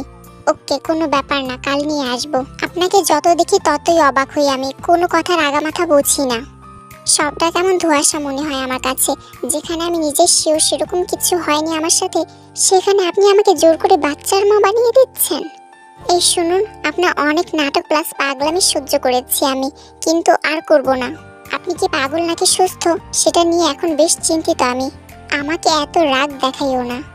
হ্যাঁ, তোমাকে ধোঁয়াশায় রেখে সবটা করেছি, কিন্তু বেশি না, আমাকে কয়েকটা দিন সময় দাও, আমি সব ক্লিয়ার করে দেব। তারপর আমাকে পাগল না বলে তুমি নিজে আমার প্রতি কৃতজ্ঞ থাকবে। কৃতজ্ঞ? তাও আপনার প্রতি? ইম্পসিবল। আপনাকে শুধু ঘৃণা করা যায়, কিন্তু আপনার প্রতি কৃতজ্ঞ হওয়া যায় না। Like seriously? বলে জাঙ্কুক তের দিকে এগিয়ে যেতে লাগলো। জাঙ্কুক তের দিকে এগোচ্ছে আর তে পেছোচ্ছে। একসময় জাঙ্কুক তের হাত চেপে চোখ রাঙিয়ে বলে উঠল, তোমার সাথে ভালো ব্যবহার করছে তার মানে এই নয় যে তুমি আমাকে যা ইচ্ছা তাই বলবে। শুধু এইবারই বংশধর তোমার কাছে বেড়ে উঠছে বলে কিচ্ছু বলছি না, নইলে। এই ভাইয়া, সরি, রিয়েলি সরি, আমি জানতাম না এখানে রোম্যান্স চলছে। জিমিনকে আসতে দেখে জাঙ্কুক থেকে ছেড়ে দিয়ে দূরে সরে দাঁড়ায়। জিমিন, একদমই আজে বাজে চিন্তা করবি না বলে জাঙ্কুক রুম থেকে বেরিয়ে যায়। তে এখনো চুপচাপ দাঁড়িয়ে আছে। জিমিন এসে তার পাশে দাঁড়ায়। কি গো, এখানে কি চলছিল? আচ্ছা চলো, খাবে? না, আমি খাবো না। জিমিন নাছুর বান্দা এক প্রকার জোর করে থেকে নিয়ে চলে গেল। সবাই টেবিলে খেতে বসেছে, শুধু জাঙ্কুকই ফোন নিয়ে ব্যস্ত। তেও খাবার নিয়ে নাড়াচাড়া করছে, খেতে ভালো লাগছে না তার। তখনই আয়ু জাঙ্কুককে উদ্দেশ্য করে বলে উঠল, জাঙ্কুক খাচ্ছ না কেন? উফ আম্মু, তুমিও না? ভাইয়া এই হাতে কি করে খাবে? ভাবি, তুমি ভাইয়াকে খাইয়ে দাও তো। জিমিনের কথা শুনে তে অবাক চোখে জিমিনের দিকে তাকায়। কি, আমি খাইয়ে দেবো নাকি? ইম্পসিবল। তে মনে মনে কথাটা বললেও মুখ ফুটে বলে উঠতে পারল না। কি গো ভাবি, শুনেছ? জিমিন, থাক, আমি পারবো। কি করে পারবে তুমি? কিচ্ছু পারবে না। বৌমা, যদি কিছু মনে না করো তাহলে ওকে খাইয়ে দাও না প্লিজ। আমি দিতাম, কিন্তু দেখছো তো আমি খাচ্ছি। আয়ুর কথা ফেলতে পারলো না তে। বয়স্ক মানুষ এভাবে বললে কি করে বা ফেলবে, তাই এক প্রকার বাধ্য হয়ে তে জাঙ্কুকে খাইয়ে দিচ্ছে। উফ, এটাও হবার ছিল। কেন যে তখন বুগানকে মারতে আটকেছিলাম, এখন সেই ভুলের খেসারত দিচ্ছি আমি। ডিসগাস্টিং। ওনাকে খাওয়াচ্ছি তো খাওয়াচ্ছি, উনি তৃপ্তি করে খেয়েই চলেছেন, খাওয়া যেন আজ শেষই হচ্ছে না। হঠাৎ জাঙ্কুকের কানের কাছে ফিসফিস করে বলে উঠল, তখন আমার হাত কাটার জন্য অনেকটা তুমিই দায়ী। তার জন্য মনে মনে নিশ্চয় অনুতপ্ত তুমি। অবশ্যই এই অনুতাপ দূর করার জন্য ভালো একটা সুযোগও পাচ্ছ। আমাকে 3 বেলা খাইয়ে সেই অনুতাপ দূর করবে তুমি। জানি কাজটা অসহ্যকর, কিন্তু তবুও তোমাকে এটা করতে হবে। আফটার অল তুমি আমার 10টা না 5টা না একটা মাত্র বউ। রাক্ষসটার কথা শুনে চোখ কপালে উঠলো আমার। একটা ভুলের জন্য 3 বেলা খাওয়াতে হবে, তাও আবার এই রাক্ষসটাকে, যার কিনা আধা ঘন্টাতেও খাওয়া শেষ হয় না। হায় কপাল, এ কোন মুসিবতে পড়লাম আমি। খাওয়া দাওয়া শেষে রুমে এসে বসে আছে তে। জাঙ্কুক এখনো রুমে আসেনি। জাঙ্কুকের সাথে এক বিছানায় কিছুতেই থাকবে না তে, হয় সোফায় থাকবে নয় অন্য কোনো রুমে। এতে যদি আয়ু কিছু মনে করে তো করবে, তের কিচ্ছু করার নেই। বসে বসে ভাবছে আর দাঁত দিয়ে নখ কাটছে তে। ছি, তুমি নখ খাও? It's a bad habit man. এখানে বসে নখ না খেয়ে শুয়ে পড়ো। জাঙ্কুকের কথায় চট করে মুখ থেকে আঙুল সরিয়ে নেয় তে। আমি আপনার সাথে ঘুমাবো না। তের কথায় জাঙ্কুক ভ্রু কুঁচকে তাকালো। আমি কখন তোমাকে আমার সাথে ঘুমাতে বললাম? 1 মিনিট, তুমি কি কোনোভাবে আমার সাথে ঘুমাতে চাইছো? সরি টু সে, বাট আমি তোমার সাথে ঘুমাতে পারবো না। তুমি বিছানায় শুয়ে পড়ো, আমি সোফায় শুচ্ছি। ধ্যাত, লোকটা কি সব বললো! আমিও কথা শোনার আগেই কথা বলে ফেলি। যদি কথাটা ভালো করে শুনে নিতাম তাহলে এই লজ্জায় পড়তে হতো না আমায়। কি ভাবছো? হয়তো এটাই ভাবছো যে জোর করে বিয়ে করলো, অথচ নিজের পাশে জায়গা দিতে নারাজ কেন? জি না, আমি এসব কিছুই ভাবছি না। বলে উঠে বিছানায় বসে পড়ল তে। লিসেন, আমি জানি তুমি কি ভাবছো। বিয়ে করেছি জোর করে বা ব্ল্যাকমেল করেও বলতে পারো, কিন্তু আমি কখনো তোমার কাছে স্বামীর অধিকার চাইবো না, আর তোমাকেও স্ত্রীর অধিকার দিতে পারবো না। তুমিও এসব কখনো আমার কাছ থেকে এক্সপেক্ট করো না। তুমি শুধুমাত্র আমার কাগজ কলমের বউ, ব্যাস এইটুকুই। কে বলতে পারে হয়তো সময়ের ব্যবধানে সেটাও থাকবে না। জাঙ্কুকের শেষের কথাটায় চমকে ওঠেতে। এসব কি বলছে জাঙ্কুক? তাহলে এই বিয়েটার মানে কি? এত কাঠখড় পরিয়ে কেন জাঙ্কুক তাকে বিয়ে করলো? এই যে এত ভাবাভাবির কিছু নেই, যাও শুয়ে পড়ো। জানি কথাগুলো তোমার কাছে হয়তো ভালো লাগছে না, তবুও ভাবলাম জানিয়ে রাখা ভালো। আমি কোনো কিছু চেপে রাখতে চাই না, তাই যা হবে আগে থেকেই বলে দিলাম। তবে ভেবো না তোমার জীবনটা নষ্ট করে দিয়েছি, বিশ্বাস রেখো। যে হাতে ভাঙবো সেই হাতে আবার সাজিয়েও তুলবো। Good night. লাইট নিভিয়ে সোফায় টুক করে শুয়ে পড়লো জাঙ্কুক। কথাগুলোর মানে বুঝতে ব্যর্থ হলো তে। মনে মনে বলল, কি ভাঙবেন আর কি সাজাবেন? ভাঙারই যদি ছিল তাহলে সাজালেন কেন? আর যদি সাজাতেই চান তাহলে ভাঙার প্রয়োজন কি? অদ্ভুত সব প্রশ্ন ঘুরছে তের মাথায়, যার কোনো সঠিক উত্তর পাচ্ছে না। ধ্যাত, যা হবে পরে দেখা যাবে, এখন ঘুমিয়ে পড়তে ইয়াং। সকালে ঘুম থেকে উঠেই তড়িঘড়ি করে বেরিয়ে যায় জাঙ্কুক। খাওয়ার সময়টুকুও পায় না। খায়নি তাতে অবশ্য ভালো হয়েছে তের। সারাদিন খেয়ে বসে কাটিয়ে সন্ধ্যায় ছাদে জিমিনের সাথে গল্পের আসর বসিয়েছে তে। জিমিনের কল্যাণেই তে জানতে পারে জাঙ্কুকের বাবা মা নেই। জাঙ্কুকের জন্মের সময় মা মারা গেছেন, আর সেই থেকে জিমিনের মাই তাকে মানুষ করেছেন, আর বাবা কয়েক বছর আগে গত হয়েছেন। জাঙ্কুকের বাবা তাকে খুব ভালোবাসতেন বিধায় ছেলের কষ্ট হবে ভেবে দ্বিতীয় বিয়ে করার কথা চিন্তাও করেননি। জিমিনের বাবা নেই, তারা এক ভাই এক বোন। তেহিয়াং, রুমে চলো, কিছু কথা আছে তোমার সাথে। হঠাৎ জাঙ্কুকের কথা চমকে ওঠে তে। আমার সাথে কথা, তাও আবার ওনার? জিমিন তের দিকে তাকিয়ে মুখ টিপে হাসছে। ওই হাসবি না, সত্যিই প্রয়োজন আছে, ইটস আর্জেন্ট, হারি আপ বলেই প্রস্থান করলো জাঙ্কুক। যাও ভাবি যাও, তোমার সাথে ভাইয়ের কথা আছে, তাও আবার আর্জেন্ট। তাড়াতাড়ি যাও বাপু, দেরি হয়ে গেলে আবার রেগে বোম হয়ে যাবে, আর সেই বোমটা আবার তোমার মাথার উপরই ফাটবে পরে। রুমে ঢুকে অবাক হয়ে যাইতে জাঙ্কুক রুমে নেই। দেখছো, আমাকে তাড়া দিয়ে এখন নিজেই হাওয়া। ভাবনার মাঝে দরজা আটকানোর আওয়াজ এলো। তে পেছনে তাকিয়ে দেখলো জাঙ্কুক দরজা আটকে দিয়েছে। তেকে কোনো কিছু বলার সুযোগ না দিয়ে জাঙ্কুক তের দুবাহু চেপে ধরে বলে উঠল, বাচ্চাটা কোথায় গেল? কি করেছ ওর সাথে? কথাটা শুনে রেগে ফায়ার হয়ে যায় তে। আবার সেই বাচ্চা নিয়ে পড়েছে জাঙ্কুক। এক ঝটকায় হাত সরিয়ে দিল তে। এই, আপনার কানে কি কথা যায় না? আমি কতবার বলবো? আমি কখনোই প্রেগনেন্ট ছিলাম না, শুনতে পান না আপনি? মিথ্যা বলছো কেন? কি করেছো? ওকে মেরে দিয়েছো? কবে করেছো? বুগামের সাথে বিয়ের আগে, তাই না? ধুর, ভাল লাগে না। আপনি পাগল হয়ে গেছেন? কেন এমন পাগলামি করছেন? যেখানে বাচ্চাই ছিল না সেখানে মারার কথা আসছে কোত্থেকে? তের কথা শুনে হিংস্র হয়ে উঠল জাঙ্কুক। ফুলদানিটা হাতে নিয়ে ছুঁড়ে মারলো ড্রেসিং টেবিলের দিকে। তার এমন আচরণে কেঁপে উঠল তে। ছি, কি করে এমনটা করতে পারলে তুমি? একটা মেয়ে হয়ে নিজের বেবিটাকে মেরে দিলে। এখন কি হবে? ওই বাচ্চাটা নেই, নেই বাচ্চাটা। জাঙ্কুক ধপ করে বিছানার উপর বসে নিজের চুল টানতে লাগলো। জানো, তোমাকে আমার নিজের হাতে খুন করতে ইচ্ছা করছে। জাঙ্কুক হঠাৎ তের গলা চেপে ধরলো। নিজেকে ছাড়ানোর চেষ্টা করছে তে, কিন্তু পারছে না। কিছুক্ষণ যেতে তেকে ছেড়ে দিল জাঙ্কুক। ছাড়া পেয়ে তে চিল্লিয়ে উঠল, আপনি মানুষ নন, আপনি একটা অমানুষ। আমার জীবনটাকে নরক বানিয়ে দিয়েও শান্তি হয়নি আপনার। আর কি চান বলুন? আমাকে মেরে ফেলতে চান? নিন, মেরে ফেলুন। আমি আর বাঁচতে চাই না। এই কি বললে? আমি অমানুষ? আরে অমানুষ তো তুমি নিজে, যে কিনা নিজের সন্তানকে খুন করে ফেলেছ। পৃথিবীতে আসার আগেই, এই সুন্দর পৃথিবী দেখার আগেই তুমি খুন করে ফেলেছ। কথাটা বলে থেকে মারতে উদ্যত হলো জাঙ্কুক। তে দূরে সরে গিয়ে বলল, একদম বাড়াবাড়ি করবেন না। আমি আর 10টা মেয়ের মতো স্বামীর নির্যাতন সহ্য করব না। নিজের হাত পা কন্ট্রোলে রাখুন। মেয়েদের সম্মান দিতে নাই বা পারেন, কিন্তু অসম্মান করবেন না। কথাটা শুনে জাঙ্কুক থেমে গেল। কিছুটা দূরে গিয়ে ব্যান্ডেজ পেঁচানো হাত দিয়ে দেয়ালে ঘুষি মেরে দিল। মুহূর্তে হাত থেকে গড় গড় করে রক্ত ঝরতে লাগলো। তে কাঁপা কাঁপা গলায় বলে উঠল, রক্ত? নিজের রক্তাক্ত হাতের দিকে তাকিয়ে অদ্ভুত ভাবে হাসলো জাঙ্কুক। তুমি কেবল আমার হাতের রক্তটাই দেখছো, আমার ভেতরে যে ঝড় বয়ে যাচ্ছে সেটা দেখছো না। ভেতরে কতটা রক্তক্ষরণ হচ্ছে আমার জানো? জানো না, জানতেও চাইছো না, হয়তো চাইলেও পারবে না। দেখুন, আপনি শান্ত হন। শান্ত হয়ে আমার কথাগুলো শুনুন। কি লাভ মিছিমিছি আমাকে দোষারোপ করে? নিজের মাথায় যেটুকু বুদ্ধি আছে সেটুকু খাটিয়ে ভেবে দেখুন, আপনি যা কিছু বলছেন তা কতটুকু যুক্তিসঙ্গত। কাউকে কোনো কিছু নিয়ে দোষারোপ করার আগে তার সম্পর্কে জানুন, তাকে বুঝুন। তারপর যদি মনে হয় সে দোষারোপ করার যোগ্য, তখন না হয় করবেন। আমার সম্পর্কে আপনি আমাদের এলাকায় খোঁজ নিন, দেখুন তারা কি বলে।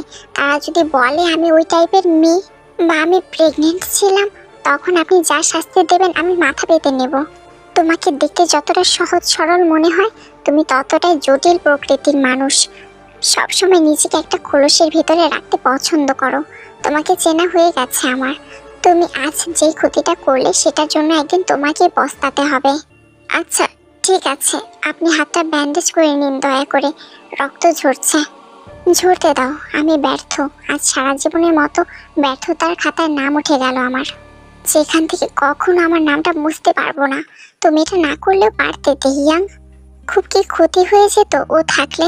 আমি জানি লোকে তোমাকে অপমান করতো, কিন্তু তুমি তোমার ভালোবাসার উপরে বিশ্বাস রাখতে পারতে, ভরসা করতে পারতে। আচ্ছা, আপনি এতগুলো কথা কিসের উপরে ভিত্তি করে বলছেন? আমি আপনাকে চিনি পর্যন্ত না, অথচ আপনি বলছেন আমি আপনার বাচ্চার মা। আপনি কি কোনো জিন যে আমার স্বপ্নে আসতেন, আমাকে ভালোবাসতেন? তা তো নন। তাহলে কেন এই ভিত্তিহীন কথাগুলো বলছেন? আপনি জানেন আমি সব থেকে কাকে বেশি ভালোবাসি? জাঙ্কুক তের দিকে প্রশ্নবিদ্ধ চোখে তাকাতেই তে বলে ওঠে, আমার বাবা মাকে। আমি আমার সেই বাবা মার দিব্যি খেয়ে বলছি, আমি কখনোই প্রেগনেন্ট ছিলাম না। এবার অন্তত বিশ্বাস করুন। তের কথায় কোনো ভাবান্তর হলো না জাঙ্কুকের মধ্যে, কোনো প্রতিক্রিয়াই নেই। যেমন বসেছিল তেমনই বসে আছে। তে মনে মনে বলল, আচ্ছা উনি কি সত্যিই পাগল? হবে হয়তো, নইলে এমন আচরণ করেন কেন উনি?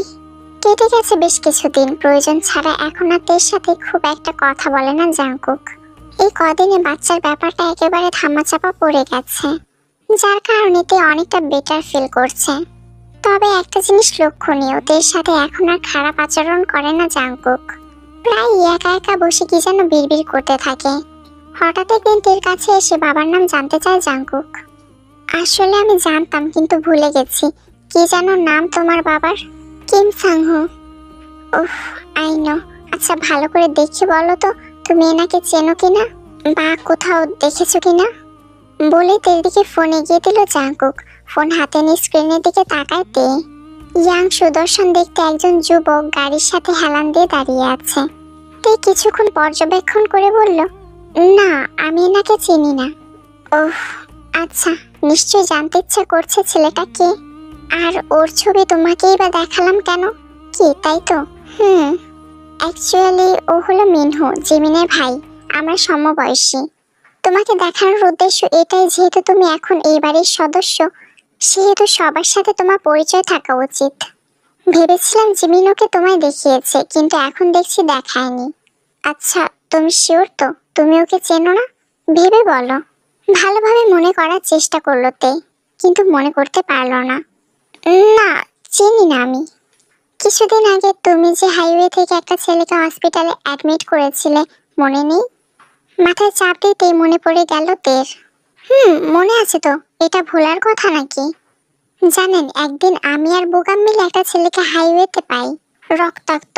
কি ভয়ঙ্কর অবস্থা হয়েছিল ওনার। তারপর লোকটাকে আমরা হসপিটালে অ্যাডমিট করি। ফর্ম ফিল আপ করে বুগামের তাড়াহুড়ে চলে আসি। সামনে আমাদের বিয়ে, তাই ও নিজেকে কোনো ঝামেলায় জড়াতে চায়নি। তারপর আর খোঁজ নেওয়া হয়নি, মাথা থেকে বেরিয়ে গিয়েছিল। তবে এটা মনে আছে, ডক্টররা বলে দিয়েছিল বাঁচার চান্স নেই। কিন্তু এই ব্যাপারে আপনি জানলেন কি করে? আমি জানি, কারণ ওই ছেলেটার কেউ নয়, মিনহু ছিল। ওই দিন তোমার কল্যাণে আজও জীবিত আছে মিনহু। যদি ওকে ওই সময় হসপিটালে না নিয়ে যেতে তাহলে হয়তো। আচ্ছা, উনি এখন কোথায়? মানে বেঁচে আছেন তাই তো? তাহলে বাসায় নেই কেন? বেঁচে আছে, কিন্তু অসুস্থ, হসপিটালে আছে। কয়েকদিনের ভিতরে বাড়িতে ফিরে আসবে। যাক, বেঁচে আছেন শুনে ভালো লাগছে। আচ্ছা, ওনার ওই রকম অবস্থা হয়েছিল কিভাবে? বলবো, সময় হলে সব বলবো। আচ্ছা তেহিয়াং, তুমি যদি কখনো জানতে পারো আমি না জেনে তোমার সাথে অন্যায় করেছি, তখন কি আমাকে ক্ষমা করতে পারবে? মানে? না কিছু না, বাদ দাও। তোমাকে কিছু কথা বলবো, জানি না কথাগুলো কিভাবে নেবে, তবুও আজ বলতেই হবে। কি কথা বলবেন আপনি? বলবো, কিন্তু তার আগে আমার জন্য এক কাপ কফি বানিয়ে আনতে পারবে? এই প্রথম শীতল কণ্ঠে জাঙ্কুকের কাছে কিছু চাইলো। লোকটা দিন দিন কেমন যেন পাল্টে যাচ্ছে। আগের মতো রাগ দেখায় না, বেশিরভাগ সময় চুপচাপ থাকে। কিছু না বলে রুম থেকে বেরিয়ে গেল তে। রান্নাঘরে এসে কফি বানাচ্ছে তে, তখনই তাড়াহুড়ো করে বাড়ি থেকে বেরিয়ে গেল জাঙ্কুক। তাকে বেরিয়ে যেতে দেখে দরজা আটকে সোফায় বসে টিভি দেখতে লাগলো তে। জিমিন বাসায় নেই, কাকেও কোথাও একটা বেরিয়েছেন। টিভি দেখতে দেখতে তে চোখটা লেগে যায়। হঠাৎ কলিং বেলের ডাকে তে চোখ মেলে তাকায়। এই সময় কে এলো? অসহ্যকর। নিশ্চয়ই উনি ফিরেছেন। কলিং বেল বেজে চলেছে অনবরত। তে তড়িঘড়ি করে দরজা খুলে দিল। আরে আপনি এতবার বেল বাজাচ্ছেন কেন? মাত্র 30 সেকেন্ডে 30 বার বাজিয়ে ফেলেছেন। আল্লাহ গো। কথাগুলো বলে দরজার সামনে থাকা মানুষটিকে দেখে হাই ভোল্টেজের শক খেলো তে। দরজার সামনে দাঁড়িয়ে আছে এক মেয়ে। মানে সরি, আমি ভেবেছিলাম আমার হাজবেন্ড এসেছে। ওহ, ইটস ওকে, নো প্রবলেম। মেয়েটি পেছন থেকে জিহব বলল। হ্যাঁ, আপনার হাজবেন্ডও আছে, তবে কিছুটা পেছনে। যদিও ঝাইটা জাঙ্কুকের প্রাপ্য ছিল, কিন্তু ব্যাড লাক উনি নিয়ে নিলেন। একটু পর পেছন থেকে সামনে এলো জাঙ্কুক। তে দরজা থেকে সরে দাঁড়াতে তিনজন বাড়িতে ঢুকে পড়ল। মেয়েটাকে সোফায় বসিয়ে রেখে জাঙ্কুক তের উদ্দেশ্যে বলল, শোনো, ওকে একটা 3 পিস দাও, ফ্রেশ হয়ে আসুক, তারপর খেতে দিও। আজ থেকে ও আমাদের সাথেই এই বাড়িতে থাকবে। আমাদের পাশের রুমটায় ওর থাকার ব্যবস্থা করে দাও। জাঙ্কুকের কথাতে মাথা নেড়ে হ্যাঁ বলে। জাঙ্কুক এবার মেয়েটাকে বলল, ডোন্ট ওয়ারি, তুমি এখন সেফ। আর কেউ চাইলেও তোমার ক্ষতি করতে পারবে না। যাও, ফ্রেশ হয়ে এসো, একসাথে লাঞ্চ করব। থ্যাঙ্কস ভাইয়া, আপনি না থাকলে হয়তো আজ আমার অনেক বড় ক্ষতি হয়ে যেত। এই উপকার কোনোদিনও ভুলবো না আমি। উপকার আর কোথায় করলাম বলো? যা আমার অনেকদিন আগেই করার কথা ছিল, তা আজ করেছি। অনেক দেরি হয়ে গেল, তোমাকে উদ্ধার করে এখন একটু শান্তি লাগছে, তবে অপরাধ বোধেও ভুগছি। জাঙ্কুক এবার তের দিকে তাকালো। ভুল করেছি, অনেক বড় ভুল করে ফেলেছি। জানি না এর থেকে কিভাবে পরিত্রাণ পাবো। না ভাইয়া, এটা আপনার কোনো দোষ নেই, মানুষ মাত্রই ভুল হয়। আর কান্না নয়, এবার থেকে হাসি খুশি থাকবে, বুঝেছো? হ্যাঁ ভাইয়া, এবার থেকে আমাকে ভালো থাকতেই হবে। আমি ভালো থাকবো। এই তো, গুড গার্ল। তে হ্যাবলা মতো তাকিয়ে তাদের কথাবার্তা শুনছে।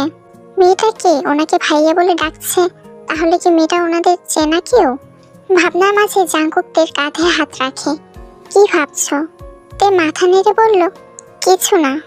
তারপর মেয়েটাকে নিয়ে গেল তার বরাদ্দকৃত রুমে। মেয়েটার জন্য থ্রি পিস বের করে দিয়ে আবারও ড্রয়িং রুমে ফিরে এলো তে। আসতে দেখলো জিহোপ আর জাঙ্কুক গুজর গুজর ফুসুর ফুসুর করছে। আপনারা এত কি কথা বলেন বলুন তো? আমাকে দেখলে চুপ হয়ে যান, আমার ব্যাপারে বলেন তাই না? আরে না না, আপনার কথা বলতে যাব কেন? আসলে আমাদের কিছু পার্সোনাল কথা ছিল, ওইগুলোই বলছিলাম, আর কিছু না।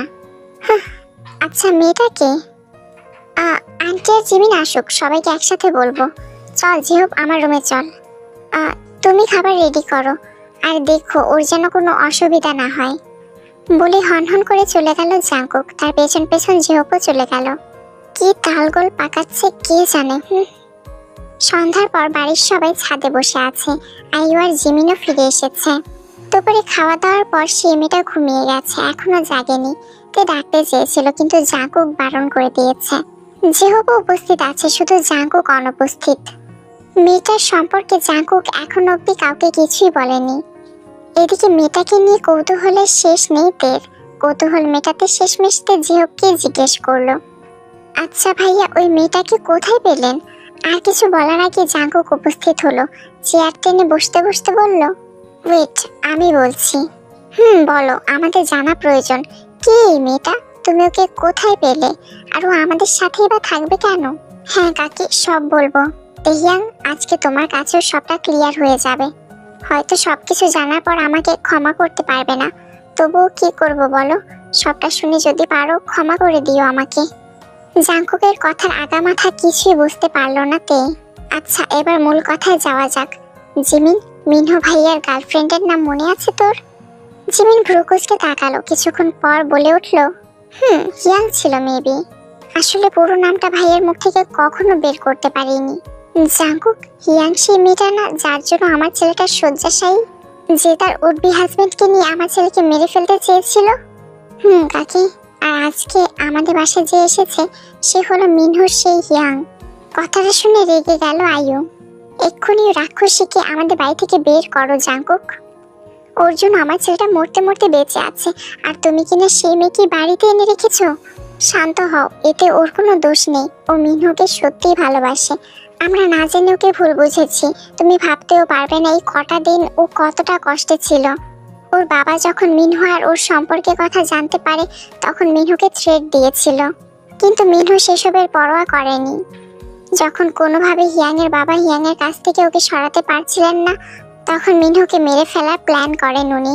সেই প্ল্যান সম্পর্কে কিছুই জানতো না হিয়াং, কিন্তু মিনহুকে মারার সময় ওরা এটা বলে যে হিয়াংয়ের সাথে অসভ্যতা করার কারণে, ওই প্রেগনেন্টের ব্যাপারটার কারণে হিয়াং নিজে বলেছে মিনহুকে মেরে দিতে।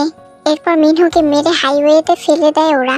সেখান থেকে ওকে উদ্ধার করে হসপিটালে নিয়ে যায় তেহিয়াং। সবাই অবাক হয়ে একসাথে বলে উঠল, তেহিয়াং? হ্যাঁ তেহিয়াং, ওই মিনহুকে বাঁচিয়েছিল। সেদিন তেহিয়াং মিনহুকে অ্যাডমিট করে চলে আসার পর হসপিটালে পৌঁছাই আমি। তখনও সেন্সলেস ছিল মিনহু। আমি পৌঁছানো কিছুক্ষণ পর সেন্স ফিরে আসে ওর। তখন ওকে ওটিতে শিফট করার আগে আমার হাত ধরে বলে, ভাই আমি হয়তো আর বাঁচবো না, তোকে কিছু কথা জানানো প্রয়োজন। আমার এই অবস্থা কেন, কারা করলো, কেন করলো, সবকিছু তোর জানা প্রয়োজন। আমি একটা মেয়েকে ভালোবাসি, জিমিন জানে ব্যাপারটা। এতদিন জানতাম হিয়াংও আমাকে ভালোবাসে, কিন্তু আজকে জানতে পারলাম ও আমাকে ভুলে নিজের বাবার ঠিক করা ছেলেকে বিয়ে করছে। ভাই, ও আমার সাথে ছলনা করেছে। শুনেছি ছেলেটা আমার থেকেও এস্টাবলিশ, তাই এখন ও নিজের বাবাকে আমাকে মেরে ফেলতে বলেছে। হিয়াং প্রেগনেন্ট। আমার রুমে ওর প্রেগনেন্সি টেস্টের রিপোর্ট আছে। ওই সন্তানকে তুই বাঁচিয়ে রাখিস ভাই। তুই আমার কথা দে, ওর কোনো ক্ষতি হতে দিবি না। যেভাবেই হোক ওকে পৃথিবীর আলো দেখাবি। জানিস হিয়াং ওর আগমনে অনেক খুশি হয়েছিল, অনেক স্বপ্ন দেখেছে ওই বাচ্চাটাকে নিয়ে, কিন্তু এখন জানি না কি হলো ওর। আরেকটা কথা, বাচ্চাটাকে জন্ম দেওয়ার পর হিয়াং যা চাই তাই ওকে করতে দিস, আটকে রাখিস না। আর আমার সন্তানকে নিজের সন্তানের মতো মানুষ করিস। তুই কিচ্ছু চিন্তা করিস না ভাই, কিচ্ছু হবে না তোর। আর তোর সন্তানেরও কিছু হতে দেব না আমি। এতদিন আমাদেরকে কেন জানাসনি ভাই? তাহলে এসব কিছুই হতো না। তোকে না জানিয়ে ভুল করেছি, ভেবেছিলাম সব ঠিক হয়ে যাবে, কিন্তু হলো না। কথা বলতে খুব কষ্ট হচ্ছে রে ভাই, গলায় জড়িয়ে যাচ্ছে বারবার, চোখগুলো বুজে আসতে চাইছে, চেয়ে থাকতে পারছি না। ভাই তুই আমার বাচ্চাটাকে বাঁচাবি তো? হ্যাঁ বাঁচাবো, তোকে কথা দিচ্ছি আমি। আচ্ছা মেয়েটার নাম কি, বাসা কোথায়, ওর কোনো ছবি আছে তোর কাছে? ওর নাম হিয়াং, উত্তরায় থাকে। সামনের মাসে 12 তারিখে ওর বিয়ে। আমার ফোনে ওর অনেকগুলো ছবি ছিল, কিন্তু ওরা ভেঙে দিয়েছে ফোনটা। আর একটা কথা, ওর সাথে আমার আর কিছু বলার আগে আবারও সেন্সলেস হয়ে যায় মিনহু। তারপর আর চোখ খোলেনি। কি ভয়ঙ্কর ছিল সেই দিনগুলো, এখনো মনে পড়লে শিউরে উঠি। এরপর কেটে গেছে অনেক দিন। এখন মিনহু অনেকটাই সুস্থ, কয়েকদিন পর বাড়িতেও ফিরে আসবে। কিন্তু সেই হিয়াং, যাকে খুঁজে বের করা কঠিন হয়ে পড়েছিল আমার জন্য, শুধুমাত্র একটা নাম আর উত্তরায় থাকে, এইটুকুই জানতাম আমি। এইটুকু দিয়ে কি আর মানুষ খোঁজা যায়? কিন্তু তাও হাল ছাড়িনি, আমার সব লোক কাজে লাগিয়ে খুঁজে চলেছি। পুলিশও তদন্ত করে কিছু বলতে পারেনি। 2 দিন পর রিসেপশনিস্টের কাছ থেকে জানতে পারি একটা মেয়ে তার হবু বরকে নিয়ে মিনহুকে অ্যাডমিট করে রেখে গেছে। কিন্তু বেশিক্ষণ দাঁড়ায়নি, প্রচন্ড রকমের তাড়াহুড়োই ছিল। অ্যাডমিট ফর্মে দেখতে পাই মেয়েটির নাম কিম তেইয়াং। তাড়াতাড়ি করে বাড়িতে ফিরে আসি, মিনহুর রুম তন্ন তন্ন করে খুঁজে প্রেগন্যান্সি টেস্টের রিপোর্ট বের করি, আর সেখানেও পেশেন্টের নাম ছিল তেহিয়াং।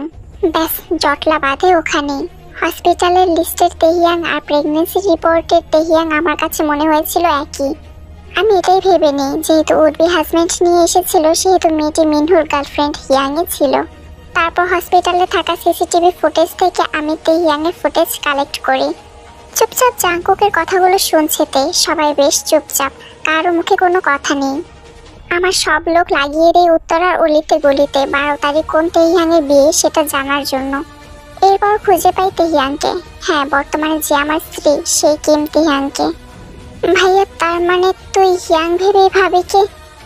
মিনহুর অবস্থা তখন খুব খারাপ ছিল, কোমায় চলে গিয়েছিল ও। ডক্টর এটাও বলে দিয়েছিল ওর বাঁচার আশা একদম নেই, তাই বাচ্চাটাকে পৃথিবীর সামনে নামহীনভাবে আসতে দিতে চাইনি। আর তেহিয়াংয়ের বাবার উপরে রাগ থাকায় তেহিয়াংয়ের বাবাকে কিডন্যাপ করে ওকে বিয়ে করেছিলাম। ভেবেছিলাম মিনহুর কথা মতো বাচ্চা বাঁচানোর পর ওকে ডিভোর্স দিয়ে দেব। আর যদি এর মধ্যে মিনহু সুস্থ হয়ে যায়, তখন হিয়াং ওর সাথে থাকতে চাইলে থাকবে। তেহিয়াংকে কিছু খুলে বলতে চাইনি। যেহেতু আমি মিনহুর কিছু হয়ে জানে না, সেহেতু মিনহুর পরিচয় দিতে চাইনি। তাই এই ব্যাপারে কখনোই ওর সাথে কথা বলিনি আমি। চেয়েছিলাম মিনহুর সাথে করা প্রত্যেকটা অন্যায়ের বদলা নিতে, কিন্তু পারিনি। বারবার হিংস্র হতে গিয়েও কোথাও যেন আটকে গেছি। আসলে ওর রোজকার ব্যবহার আমাকে অবাক করত। যখন কনফিডেন্টলি বলতো ও প্রেগনেন্ট নয়, তখন কিছুটা সন্দেহ হতো আমার। প্রথম ব্যাপারটা খেয়াল না করলেও পরে ওর আচরণ আমাকে ভাবতে বাধ্য করলো। আমার ধারণার সাথে যেহেতু সহমত হয়, তাই আবারও হিয়াং এর খোঁজ শুরু করি। মিনহুর বন্ধুদের সাথেও এই নিয়ে কথা বলি, কিন্তু কেউ কিছু বলতে পারে না। অবশেষে মিনহুর এক বান্ধবীর কল্যাণে ওর সম্পর্কে জানতে পারি। সে হিয়াং এর ঠিকানা দেয় এবং জানায় যে 12 তারিখ ওর বিয়ে হওয়ার কথা ছিল। তার 2 দিন আগে হিয়াং পালিয়ে ওর কাছে চলে যায়। কয়েকদিন ওর সাথে থাকার পর পরশু দিন হিয়াং এর বাবা হিয়াংকে তুলে নিয়ে যায়। বাচ্চার ব্যাপারটা ওর ফ্যামিলি জানতো না, হিয়াং ভয়ে জানায়নি। কিন্তু যখন জানতে পেরেছে, তখন অ্যাবর্শনের জন্য অনেক অত্যাচার করেছে। তারা হিয়াংকে হসপিটালে পর্যন্ত নিয়ে যায়। সেখানে ডক্টরের হাতে পায়ে ধরে কান্নাকাটি করে কোনো মতে বেবিটাকে বাঁচিয়েছে হিয়াং। সব প্ল্যান রেডি করে ঠিকানা জোগাড় করে দুপুরে জেহুকে কল দেই। তারপর ওদের বাড়িতে গিয়ে আজকে ওকে তুলে এনেছি। আর তখনই আরেকটি সত্যি সামনে এসেছে। সবাই উৎসুক হয়ে তাকিয়ে আছে জাংকুকের দিকে। মিনহু আর হিয়াং বিবাহিত। মিনহু আমাকে লাস্ট মুহূর্তে এই কথাটাই বলতে চেয়েছিল। যেহেতু হিয়াং আমাদের বাড়ির বউ, সেহেতু তেমন ঝামেলা করতে পারেনি। ইজিলি ওকে ওদের বাড়ি থেকে নিয়ে আসতে পেরেছি। পুলিশ ওর বাবাকে অ্যারেস্ট করেছে। এবার ওনার কৃতকর্মের ফল পাবেন উনি। এই হলো তেহিয়াং, হিয়াং আর মিনহুর কাহিনী। যেই কাহিনী শুরু হয়েছে হিয়াংকে নিয়ে, আর আমি শেষ করেছি তেহিয়াংকে দিয়ে। শুধু নামটাই এক, মানুষ ভিন্ন। এই সবকিছুর মধ্যে আমাদের উপকার করেও বিনা দোষে শাস্তি পেয়েছে তেহিয়াং। যে শাস্তি ওকে আমি দিয়েছি। অন্যায় করেছি, চরম অন্যায়। জোর করে বিয়ে করেছি, ওর বাবা মার কাছে ওকে খারাপ প্রমাণ করে দিয়েছি। বিয়ে ভেঙেছি, যদিও বিয়ে ভাঙার জন্য আমার কোনো আক্ষেপ নেই, কারণ বুগান ছেলেটার ক্যারেক্টার ভালো ছিল না, তাই আমি অনুতপ্তও নই। কিন্তু বাকি সবগুলো কাজের জন্য ওর কাছে আমি অপরাধী। আজ ওর কাছে ক্ষমা চাওয়ার মতো মুখও নেই আমার। কারো জীবন নষ্ট করে ভুল বুঝতে পেরে ক্ষমা চাওয়াটা নিতান্তই হাস্যকর। তবে এটাও ঠিক, মানুষ মাত্রই ভুল করে, কোনো মানুষ সেই ভুলের ঊর্ধ্বে নয়। তিয়াংয়ের সাথে অন্যায় করেছি আমি, তার জন্য অনুতাপ অনুশোচনায় ভুগছি। যা করেছি একদম ঠিক করিনি। তেহিয়াং, তুমি আমায় ক্ষমা করবে তো? জাংকুকের প্রশ্নে বাকরুদ্ধতে এই মুহূর্তে ঠিক কি বলা উচিত তে জানে না। মাথা পুরো হ্যাং হয়ে গেছে। তে জানে ক্ষমা করা মহৎ গুণ। অনেক সময় ক্ষমার অযোগ্য লোককেও ক্ষমা করতে হয় এই প্রত্যাশায় যে আল্লাহ তাআলা আমার ক্ষমার অযোগ্য অপরাধগুলোও ক্ষমা করে দেবেন। তেকে চুপচাপ থাকতে দেখে আয়ু এগিয়ে এলো, মাথায় হাত রেখে বলল, তোমাকে কৃতজ্ঞতা জানানোর ভাষা নেই আমার মা। তুমি আমার ছেলের জীবন বাঁচিয়েছ, কিন্তু প্রতিদানে আমরা কি দিয়েছি? তেকে জড়িয়ে ধরে কেঁদে উঠল আয়ু। এতক্ষণ যাবৎ পাথরের মূর্তির ন্যায় বসে থাকলেও এবার তেও কেঁদে ওঠে। অনেকক্ষণ কান্নাকাটির পর তেকে ছেড়ে দুহাতে চোখ মুছে দিল আয়ু। যা হয়েছে ভুল হয়েছে, কিন্তু একটা বিয়ে তো মুখের কথা নয়। জাংকুক এখন তোমার স্বামী, বিয়েটা যেভাবেই হোক হয়েছে তো। একজন স্ত্রী হিসেবে তুমি কি পারবে না তোমার স্বামীর অনিচ্ছাকৃত ভুলগুলোকে ক্ষমা করে ওকে নিয়ে সুন্দর করে বাঁচতে? তবে আমি তোমাকে জোর করব না। তুমি যদি চাও এই সম্পর্ক থেকে বেরিয়ে যেতে, তাহলে তবে আমার অনুরোধ থাকলো তোমার কাছে, তুমি ওকে ক্ষমা করে দিও। জিহব জিমিনেরও এক কথা জাংকুককে যেন তে ক্ষমা করে দেয়। এর মাঝে জাংকুক বলে ওঠে, ওকে নিজে থেকে সিদ্ধান্ত নিতে দাও, জোরাজুরি করো না। তে জাংকুকের দিকে তাকালো। জাংকুক তের দিকে তাকাতে পারছে না, অনুশোচনা যেন তাকে চেপে ধরেছে। কেটে যায় একদিন, তে কাউকে কিছু বলেনি। তেকে নিশ্চুপ হয়ে যেতে দেখে আজকে জাংকুক নিজে থেকে ডিভোর্স পেপার রেডি করে এনেছে। ড্রয়িং রুমে বসে আছে সবাই। জাংকুক পেপারটা টেবিলের উপর রাখতেই তে অবাক গলায় বলে, এটা কি? Divorce paper? সই করে দিয়ে এই অসম্পর্ক থেকে মুক্ত হয়ে যাওতে। কথাটা শুনেতে চমকিত নয়নে জাংকুকের দিকে তাকালো। জাংকুক মাথা নিচু করে বসে আছে, বাকি সবাইও নিশ্চুপ। তে কিছুক্ষণ থম মেরে থেকে জাংকুকের সামনে গিয়ে দাঁড়ালো। হঠাৎ করে জাংকুককে জড়িয়ে ধরে বলল, আমি আপনার সাথেই থাকবো জাংকুক। এটা আপনার ভুল ছিল, তবে দোষ ছিল না। ভুল আর দোষ এক নয়। আমি আপনাকে ক্ষমা করে দিয়েছি। আপনি চাইলে আমি আপনার সাথেই থেকে যাব। জাংকুক নিজেও এবার থেকে জড়িয়ে ধরলো। আমি চাই তুমি আমার সাথে থেকে যাও। আমি তোমাকে ভালোবেসে ফেলেছি। এমন টাইমে জিমিন খুব খুব করে কেসে উঠল। তে অপ্রস্তুত হয়ে জাংকুককে ছেড়ে দেয়। সাথে সাথে সবাই হো হো করে হেসে ওঠে। এর এক সপ্তাহ পর মিনু সুস্থ হয়ে বাড়িতে ফিরে আসে। তারপর থেকে সবকিছু স্বাভাবিক নিয়মে চলতে শুরু করে, আর কোনো ঝামেলা ছাড়াই। আজকের এই গল্পটা এই পর্যন্তই। দেখা হবে নেক্সট কোনো গল্পতে। টিল দেন সবাই ভালো থেকো, সুস্থ থেকো। পাপালিও।